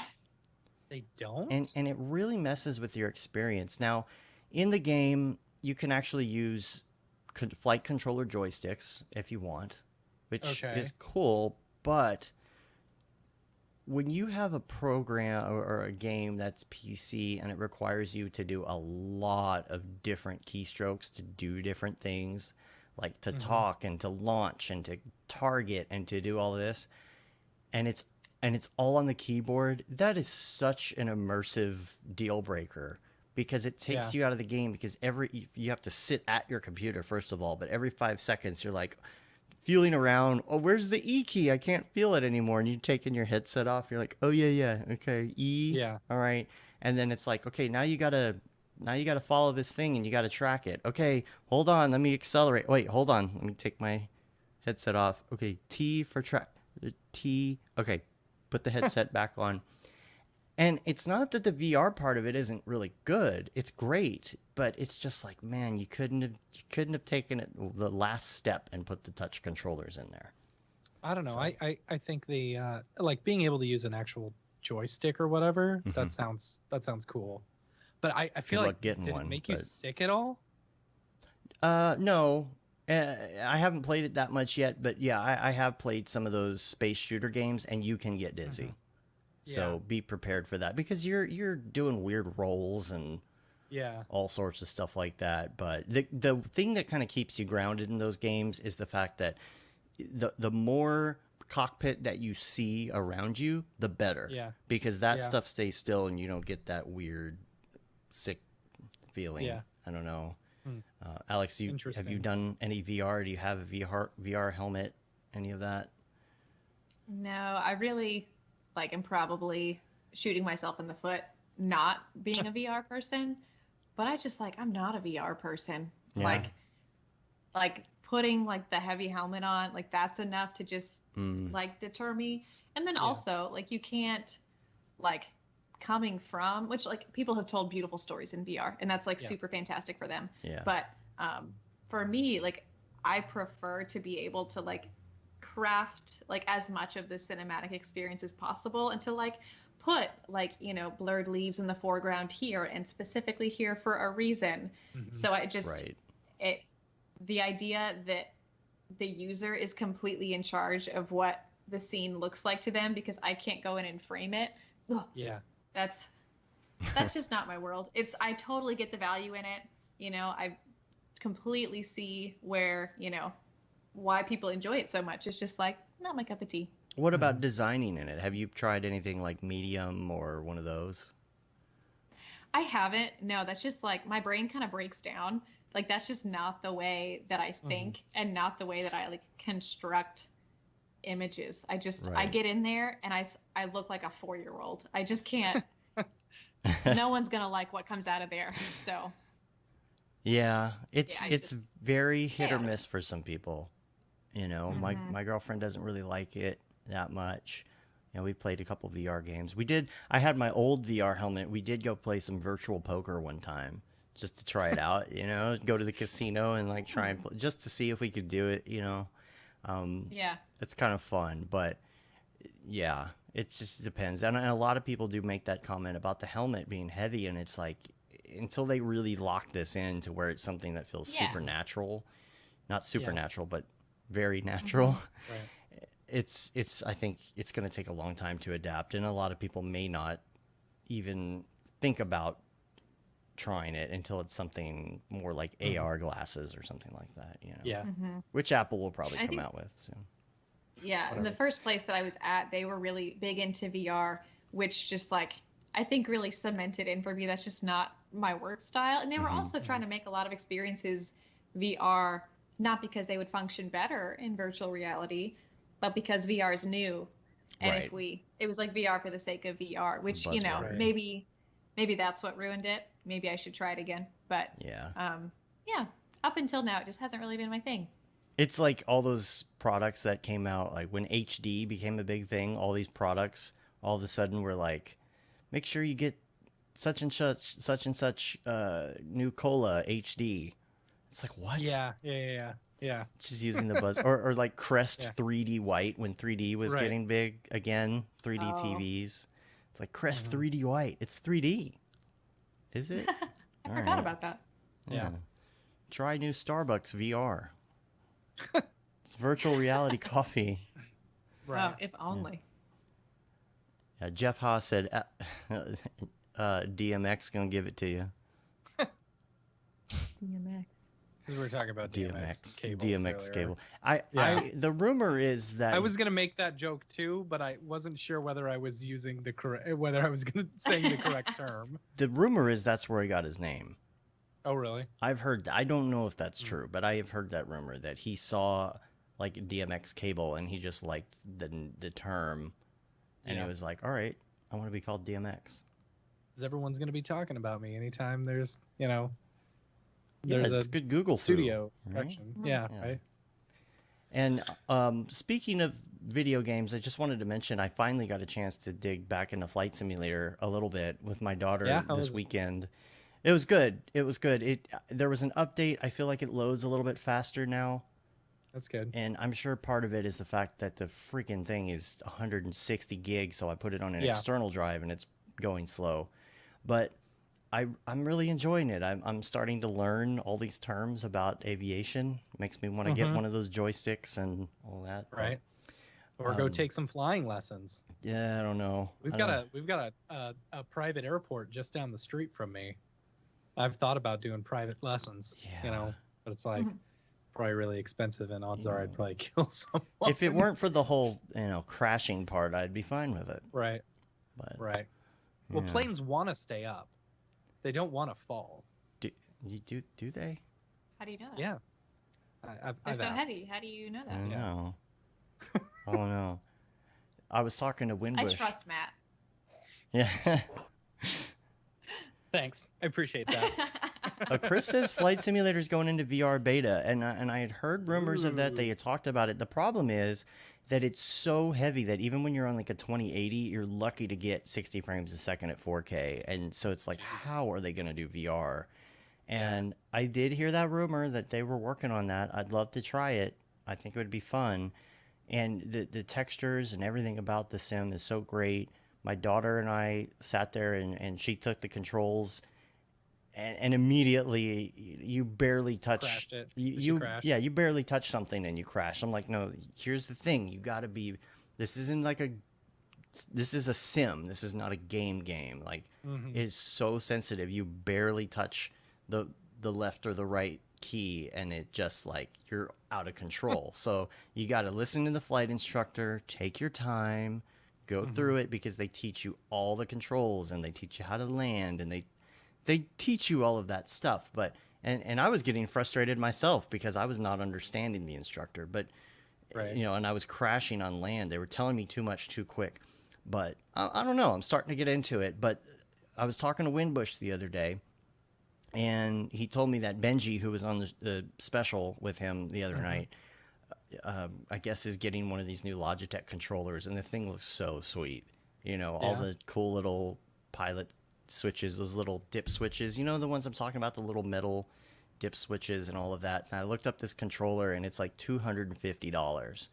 It's a Logitech For a controller. It's like the X56 something. And of course it's sold out, and you go online and they're all $500. Right. COVID has just messed up pricing structure of everything, because everything's sold out right away and immediately on sale for twice the price. Yeah. So If someone could teach me how to like do that to where I've got a bot that just buys stuff for me, or I'm putting it out there. If anyone wants to buy a 3080 and front the money, I will give you $50. $50 for every 3080 that you can find for me. but the regular 3080, Yeah. not I the don't want ones with any the of these ugly free fan blower, ones. not blower, the weird fan ones, Anywho, People scalping, yep. Scalping. so let's go to Mograph recommends, and we're going to ask you some of your favorites. This should be interesting. Oh, Might be some Disney related things in here, so we'll see. never. We'll start with your, and I'll preface it like I usually do by saying this could be currently, or this could be all time, or both, whichever you want to do. Your favorite movie? Oh, my favorite movie is Coraline. Okay. That's the answer to that question. Yeah. All right. Yeah. How old is that movie? It just had its 10th birthday, like pretty recently. Yeah. So, like 10, 11, somewhere in there. Are you a fan of Neil Gaiman? I honestly didn't really know. I wasn't really familiar with him before this movie and getting like super entrenched in it. But I am now. Yeah. Yeah. Have you seen what is it? Good Omens on Amazon? No, I heard really great things from it. It just seemed a little too Sounds familiar. a little too out there for me. Yeah. It's so good. A little too fantasy, sci-fi, fantastical-ish. Yeah. Okay. Yeah. Yeah. But I heard it was great though. I heard it was really good. So It was good. don't let Too me stop you. fantastical, too fantasy, but your favorite one is Coraline? Well, that's different. That it's completely different, Matt. You know what I'm talking about. Of course. Just felt a little. I felt like I would find, there's Lord of the Rings, that level. Yeah. I felt like it fell into that neighborhood, and maybe I'm totally wrong because I've never seen it, so I shouldn't be talking smack. But I don't think it's that fantastical. Okay. It has its basics, its basis in biblical history, and stuff like that. So it's modern day and stuff, but also based around, biblical stuff. But it's I'll put it on the comedy list. and funny. And anyway, I binged it so hard. Like it's been one of the few movies or shows in the past few years that I've just been like, okay, I need to watch the next episode. Oh wow. So, yeah. Okay. I'll put it on the list just for you. Put it on the list. Yeah. I'll tell you, I A watched. personal favor. If you're on Netflix, I think it's one of the top ones right now. It's just a new release. It's Boys in the Band. The Boys in the Band. That's the. Oh, yeah, I saw Yeah. the trailer for that. Now, I had no idea. I mean, I saw the trailer and I was like, sure, let's put it on. And we put it on and I got through most of it, but it was late and I fell asleep. Had to get up early today too because it's the first day of actual physical school for my daughter. So, going through all of that and prep and social distancing and whatnot. So I kind of had to go to bed. So I need to go finish it. But I really liked what I saw, the three quarters of it that I saw. And we're sitting there watching it, and I had no idea anything about it or its the past or its history and whatnot. And we were watching it. I'm like, this feels like a play. This feels like a play. Like the way that everything works, just the rhythm of everything, and the fact that there aren't many different scenes. It takes place mostly in an apartment. I'm like, this feels like a play. I kept going. I'm like, this has to be a play. This must be an adaptation of a play. And of course it was. Apparently it was an off-Broadway in the 60s because it takes place in the 60s. And I thought, okay, well, maybe somebody wrote it to take place in the 60s, but it was actually written then. And it was really good. I really liked it. And I guess it came back to Broadway recently for its 50th anniversary. But I did want to recommend that. So Cool. Next on the list is your favorite music. I like Aurora a lot. Like a lot. I don't know if y'all know what I'm talking about. I don't know Aurora. It's primarily like pretty like synth based music. But she is, I believe, Norway. So I feel like that background, plus also like English is a second language, and I feel like that combination of, like one step removed from the like language she's writing songs in results in these really neat like just like word combinations and like choice in like the emphasis on certain parts of words. Like it just, I love it. And all her music videos are really dope too. So these styles and all of these photos I'm looking at. Wow. It's just like that type of music to me. Like that's what art sounds like in music. I love her. Have you heard of Sigur Rós? Yeah. Okay. Just curious. I don't know. She reminds They're an me. Icelandic band, Okay. She kind of reminds me of a mix between like Bjork and the woman from Die Antwoord. I'm pretty sure Bjork went to one of her shows. Oh, probably. It seems like the same style, totally. Yeah. Yeah. I'm a pretty big fan of some of Bjork's music. Not all of it, but I had a little Bjork phase for a while. Yeah. Don't we all? Don't we all? Dancer in the Dark, man, that one just about killed me. Which one? The movie Dancer in the Dark, Bjork. I did not. Have you ever seen it? No, I haven't seen it. Gosh. No. Like depressed for days not big after enough seeing fan. it. Like it's a good movie, It was well done, like for parts of it. So it's a normal movie or whatever interspersed with like musical scenes and stuff like that. But you've got it looks like it was shot on VHS or mini DV or something like that, because it probably was, and then it's interspersed with these really high production, very, colorful music scenes from her music, using her music. And then, It wasn't Michel Gondry, super was it? present. No, it wasn't Michel Oh, Gondry. okay. No. Because he did a lot of It her was- music videos.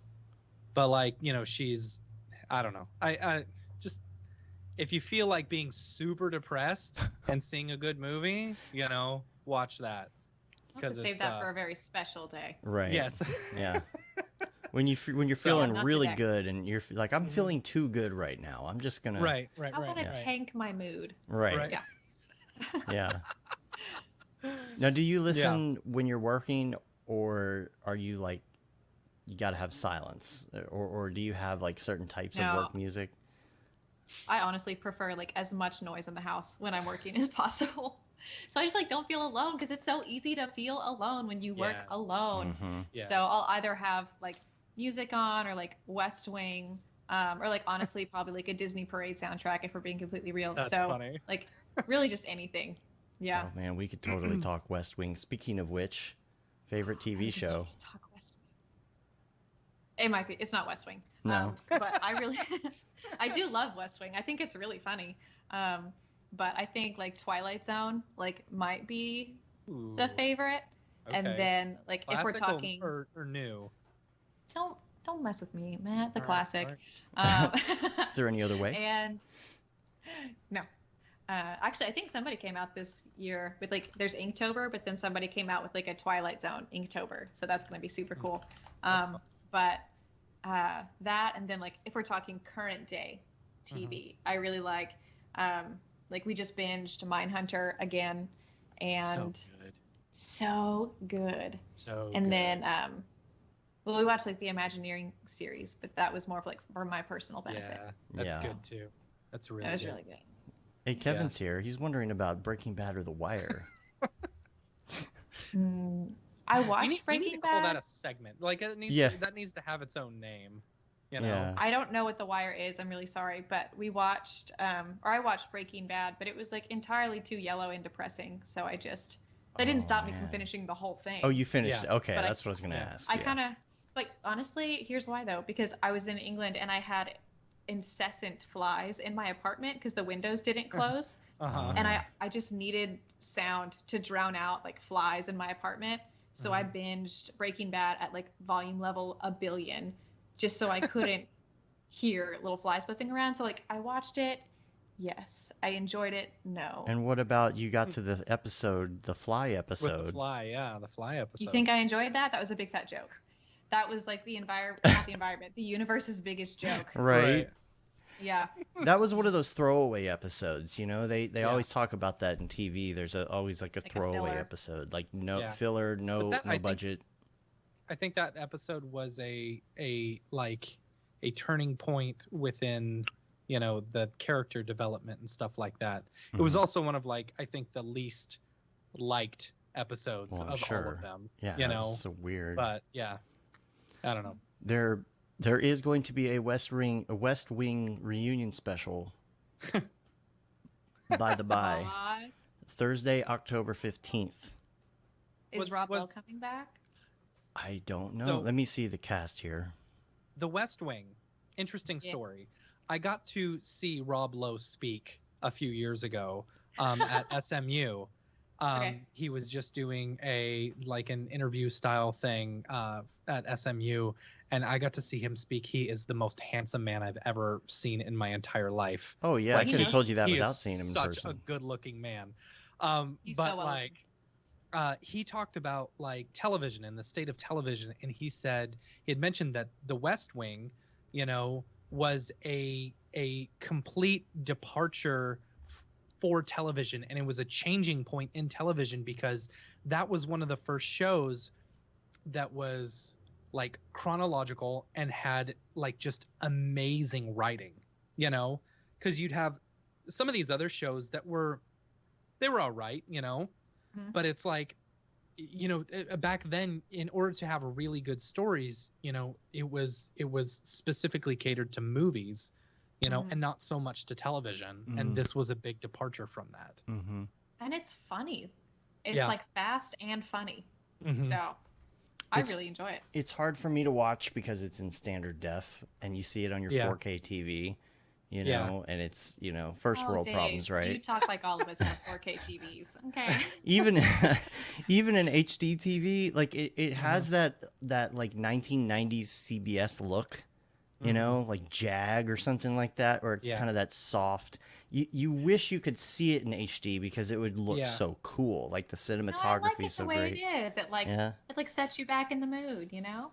makes you feel So- like it's the 90s again or early Yeah. 2000s. Speaking of, so I don't know if y'all have seen Friends or the OC lately, but like there was a long time in which they didn't release it for streaming specifically because they were redoing the entire thing for 16:9. They were taking those original edits and putting them into 16:9. So if you go watch Friends right now on HBO Max, you'll see it's full 16:9, and it's not like they zoomed in and cropped it like they normally do. It's actual 16:9 From the film. because it was original shot on film, film. you know. Yeah.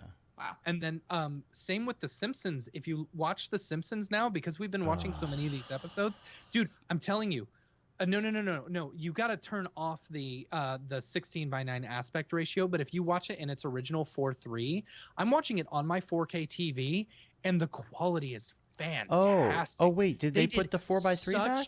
Yeah. The Oh, option's okay, on there good, now. good. All right. Yeah, it's fantastic. That's what we've been watching it in. But Okay. like the up-resing that they did for this, like you can't tell the difference between that and like say something new nowadays, you know? The quality is just so good. Well, it's easier to up-res tunes, Yeah. you know? Yeah. It's probably Yeah. easier for the algorithm and whatnot. People are so blown away lately by that one. Is it Topaz? Yeah.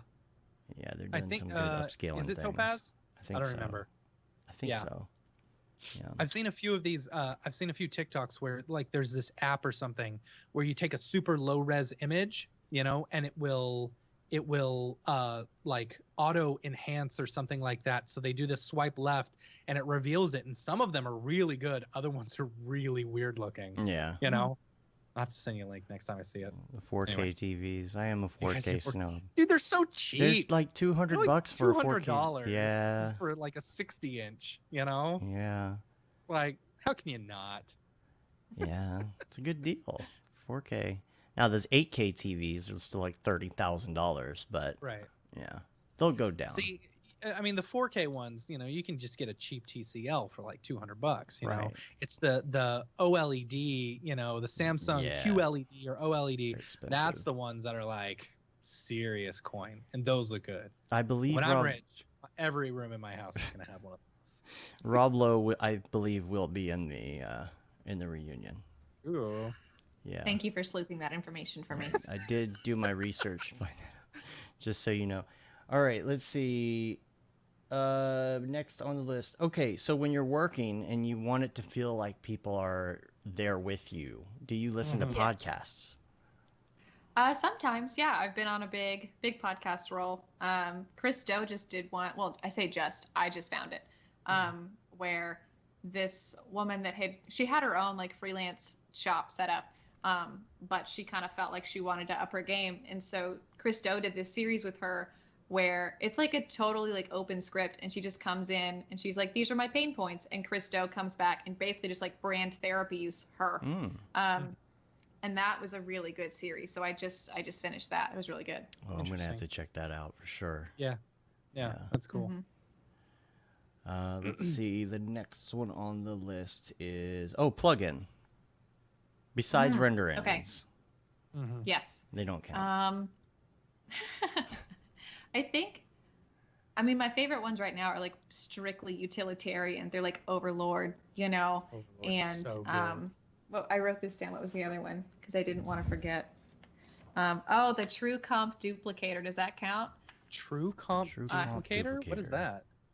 Oh my gosh. I'm It's like looking it when up right you- now. When you're doing versioning for a client and you need to change like one thing in your After Effects comp, you run the True Comp Duplicator and it digs in and it duplicates everything within your comp so that you have two truly entirely separate identical comps in your AE file. So you don't accidentally change something and okay. propagate that change up through something you like didn't want to. You know what I mean? Right. Yeah, Like that's versioning. cool. Okay, Oh my gosh. RCD showed it to me and my mind exploded. nice. $25 on A scripts. That's worth it. Yeah, that's awesome. Oh my gosh. I use it like every day. Yeah, and I've been wanting to try out EJ's like his like bendy limbs rig and his Shade It plugin. Yeah. I haven't had like I say good reason. I've got plenty of reason. I haven't. I just haven't done it yet, but I would love to try those too. It's a good plugin. Yeah, I've heard really good stuff about both of them. Yeah. Let's see. Headphones. Oh, yeah. I would like to open this into a poll and have people recommend headphones to me, because the headphones I have, I stole these. These are my husband's, but the headphones I have been using, they like hurt my skull. So I would love, I would love some recommendations. I would recommend the Bose Quiet Comfort 35s. Right. Oh, really? Would you? Okay. They're just the ones that They're the ones that I use too. Not on the show, because they're too good. They're too good for the show. Oh.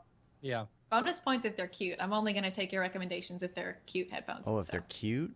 Do I have cute headphones? Can you put the cat ears? Oh, let me see. Hold on. Oh, maybe that's what I need. Yeah. Yeah. Yeah, these ones that I have here, like they're really aesthetically pleasing and they look so nice on my desk. And then I put them on and my skull actually just compresses a little bit. Yeah. So. I don't have the cat ears. They have been sitting here for months and months and months, and my daughter used them as an actual headband the other day, and I told her to put them back, and she didn't put them back. Atta girl. Yeah. Don't kids.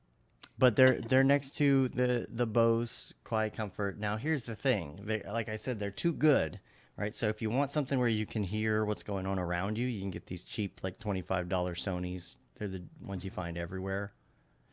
But Maybe that's what I'll do. I'll recommend. Now here's the deal. I'll recommend this as a studio monitoring headphone, which is because you don't want to monitor with Bose because they're super bass heavy. They're not going to be accurate.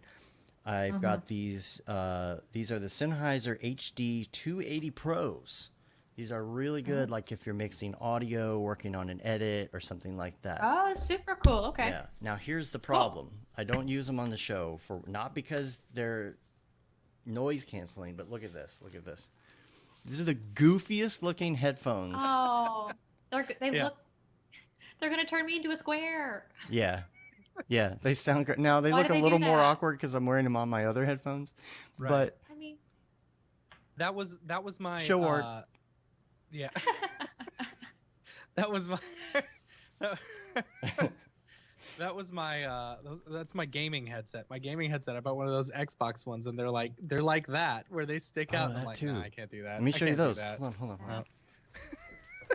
No, it's form over function. Dave with his Dunder Mifflin jammies on. Oh, drop these. Ignore my Dunder Mifflin jammies I'm wearing down here. Yeah, that's what I said. I can't. Nope. They're the best. Proudly sporting those. Now this is like a whole headphone review. I have a lot of headphones in here.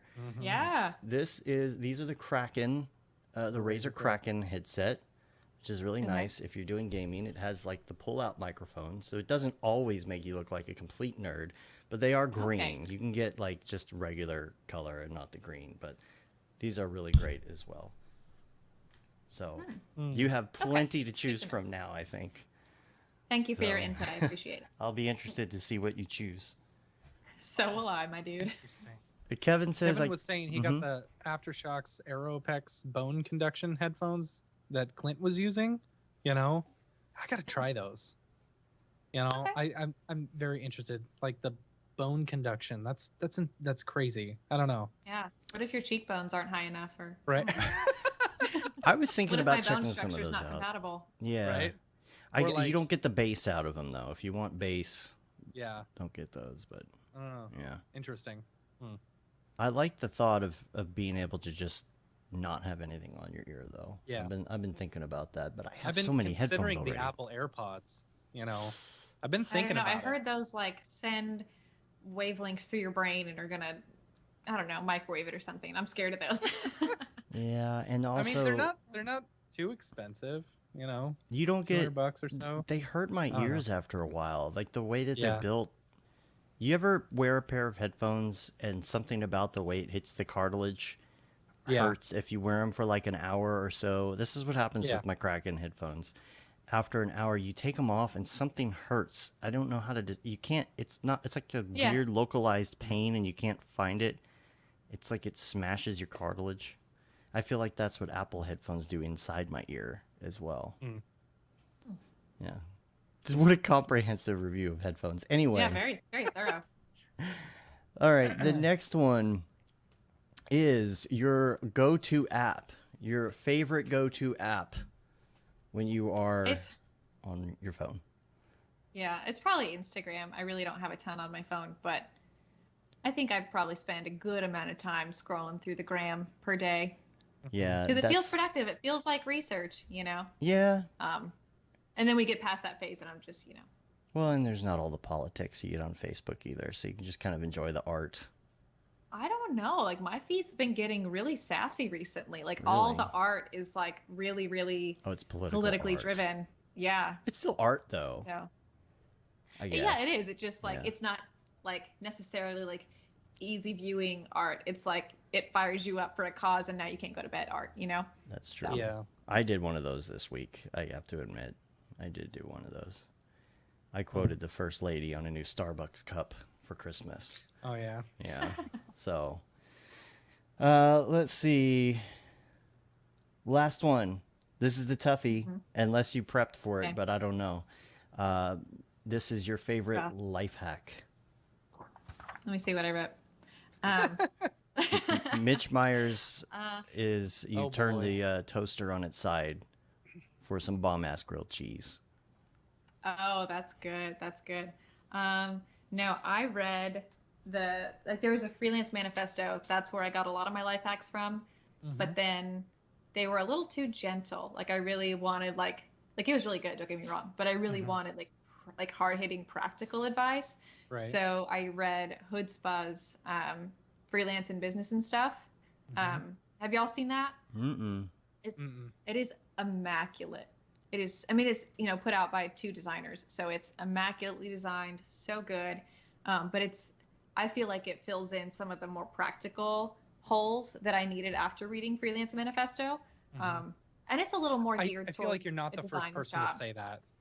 Yeah. Yeah, will you send us a link to that or something? Because I want to definitely put that in the show notes. And I'm interested in, is there an audio book version? Because I'm, you know. Actually, I'm still here. I just can't get it off the shelf. Okay, I've got the link right here. Okay. Okay, I'll send it to you, Dave. Put it in the dingus. They just released, I think, like a video class about the book. Oh, cool. So that's brand new, I'm pretty sure. But it's so good. Yeah. You buy the print copy, you get the free ebook. Well, they also send it in just like a really well-designed box, and they have all these other little goodies they throw in there. So I don't think you can buy it on Amazon. I like their little email thing in the corner with the Simpsons. Isn't that funny? That's funny. Join us. I love them so much. I've got a perpetual girl crush on this entire company. It's funny. Over 9,000 copies sold. Nice. It's over 9,000? Cool. All right. That was a lot of what I've learned came from there. So read it. And then I wrote down, y'all seen Say Anything, where John Cusack like comes up to the girl's house with the Yeah, the boombox. Where he's having a chat with Joan Cusack in the kitchen, and she's kind of cranky, and he comes up to her and he's like, "Be in a good mood. How hard is it to wake up and decide to be in a good mood?" And he's kind of shouting at her, so like maybe that's not conducive to success. But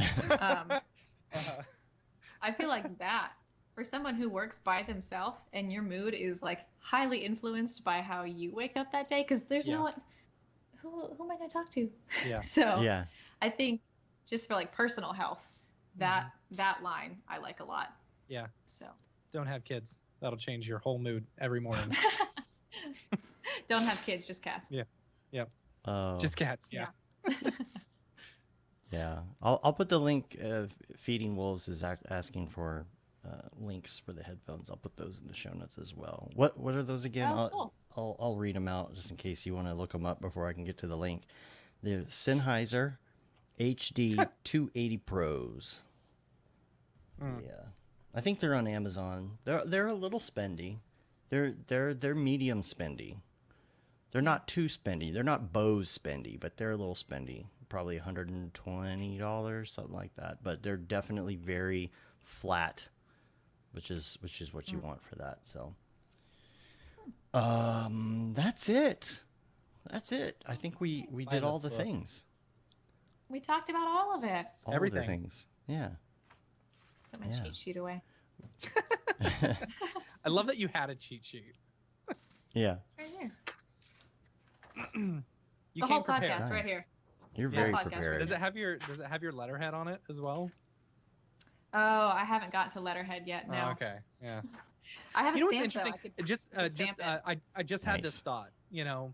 That crappy person who told you on the resume, Yes. to not put so yes. much pink. What's really shitty about that is in this industry, we don't even use resumes. Right. It's like, Mm. you know what? And I had that thought too. Like I had a resume class. Yeah. It was a business class, in college where they want you to do a resume. It's like, dude, I don't even know what I would put on a resume. Yeah. Yeah, and like I haven't the people given a that are asking resume me for in resumes, 15 years. Yeah, who's common asking for a denominator. resume? Right. between the people that still ask me for resumes these days is that I don't want to work for them. right. Right? Yeah.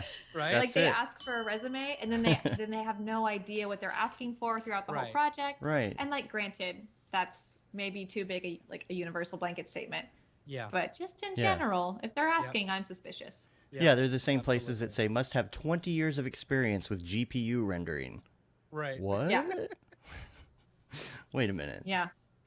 Must have 30 years experience but still be under the age of 20. Yeah. Right. Yeah. And have a master's degree but work for $5 an hour. Right. Yeah. Joke. Sounds about right, right? Yeah. So if All right, people I want to just bought find that you, book. what? Oh, you bought it? About that. Oh, Yeah. nice. Yes. Excited about it. If people want to find you Love it. online, where can they find you on all the things? They can find me online as ladybirdanimation.co. And then Instagram is still it's like Alex Parker Design. If you put that into the internet, like I have both URLs, you'll still end up on my site somehow. So Yeah. Mhm. Between Ladybird Animation and Alex Parker Design, that you'll get more than you're looking for. So Nice. that's me. Yeah, Cool, well- Instagram, Dribble, all the goods. Oh yes, Dribble. Is Dribble still doing well? Yeah, it's I haven't still heard doing much okay. about it lately. Is it still a thing? I honestly don't know. I'm not like a Dribble pro. Like I don't have that fancy membership. Yeah. So I can't tell if they're like shadow banning me because I don't have it. Because I'll post something and it'll tell me like nobody looked at this and nobody liked it. And then I'll Mm. see like a doodle of like, I don't know, trash and it has like 1 million views. Right. So maybe my art is bad and I'm the problem. But No, I feel like it hit with such a hard Yeah. vengeance, and then I haven't heard anybody mention it recently, and I don't know if it was just a fly by night thing or if it's a very like tight knit like special community now with all of the pro and whatnot. I don't know. I don't know. I still love the format. I love how clean Yeah. it is and I love, Yeah.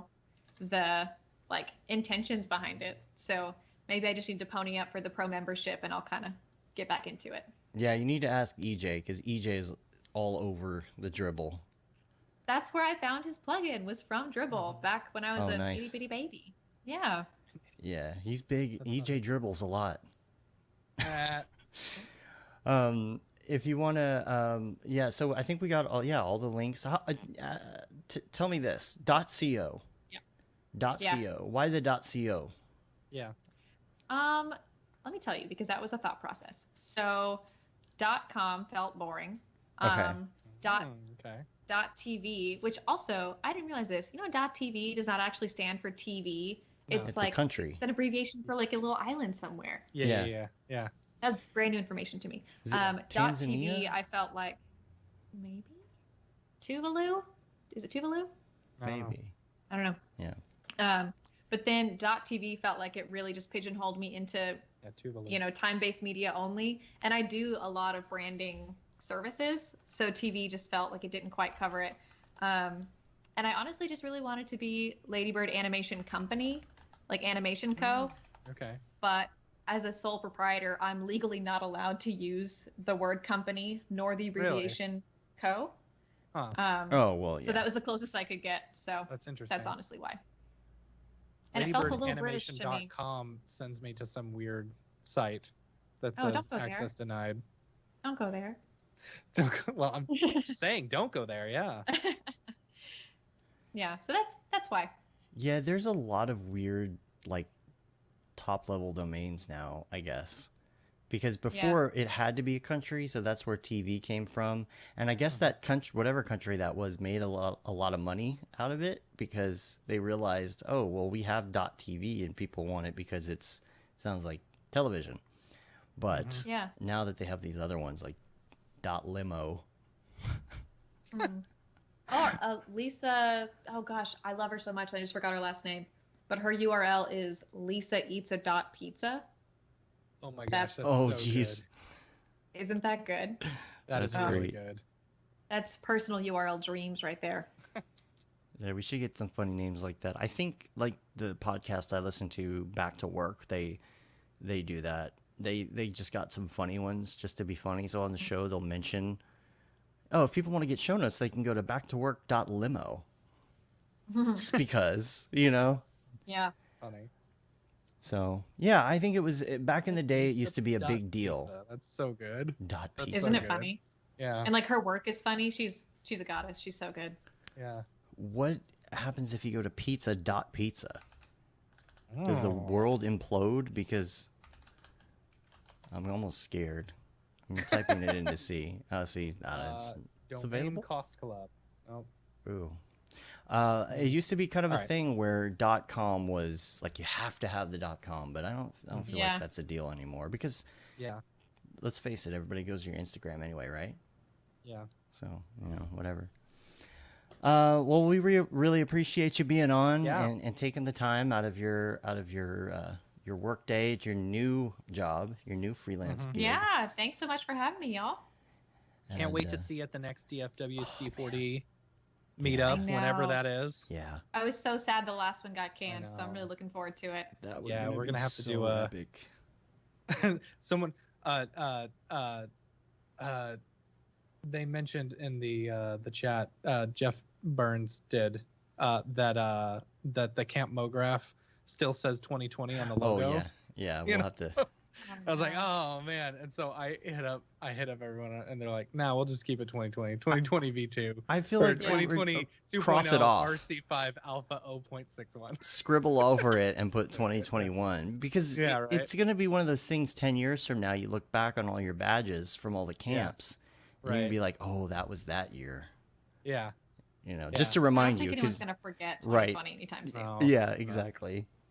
I feel like we just need a big do-over of this year. Oh man, no, I don't know about a do-over. Let's just forget about it. Yeah, it's fine. Make sure you check us out on all the things. We're online. You can rate us on iTunes, leave a review. You can subscribe on your podcatcher of choice. Subscribe to the newsletter that just went out last week. So make sure you get on that.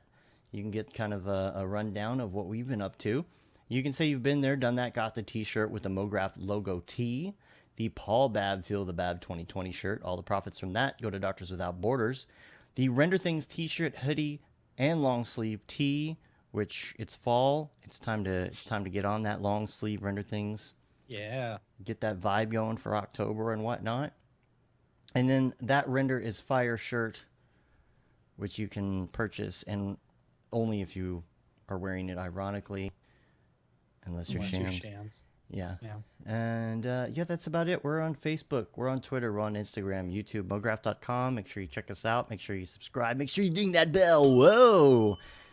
And sign up for the updates on all the social networks. Next week, we got some great people in the lineup, so check it out. mograph.com/live. Colin Likes is next week, followed by Joey Camacho. We've got some great peeps coming up on the show, trying to line up some new ones here this week, so stay tuned for the lineup on that. And that's it. We're going to get out of here. Till next time. Awesome. I'm Dave. I'm Matt. I'm Alex. Have a good one. Later, yo. Bye, y'all. And then the awkward silence. There we go.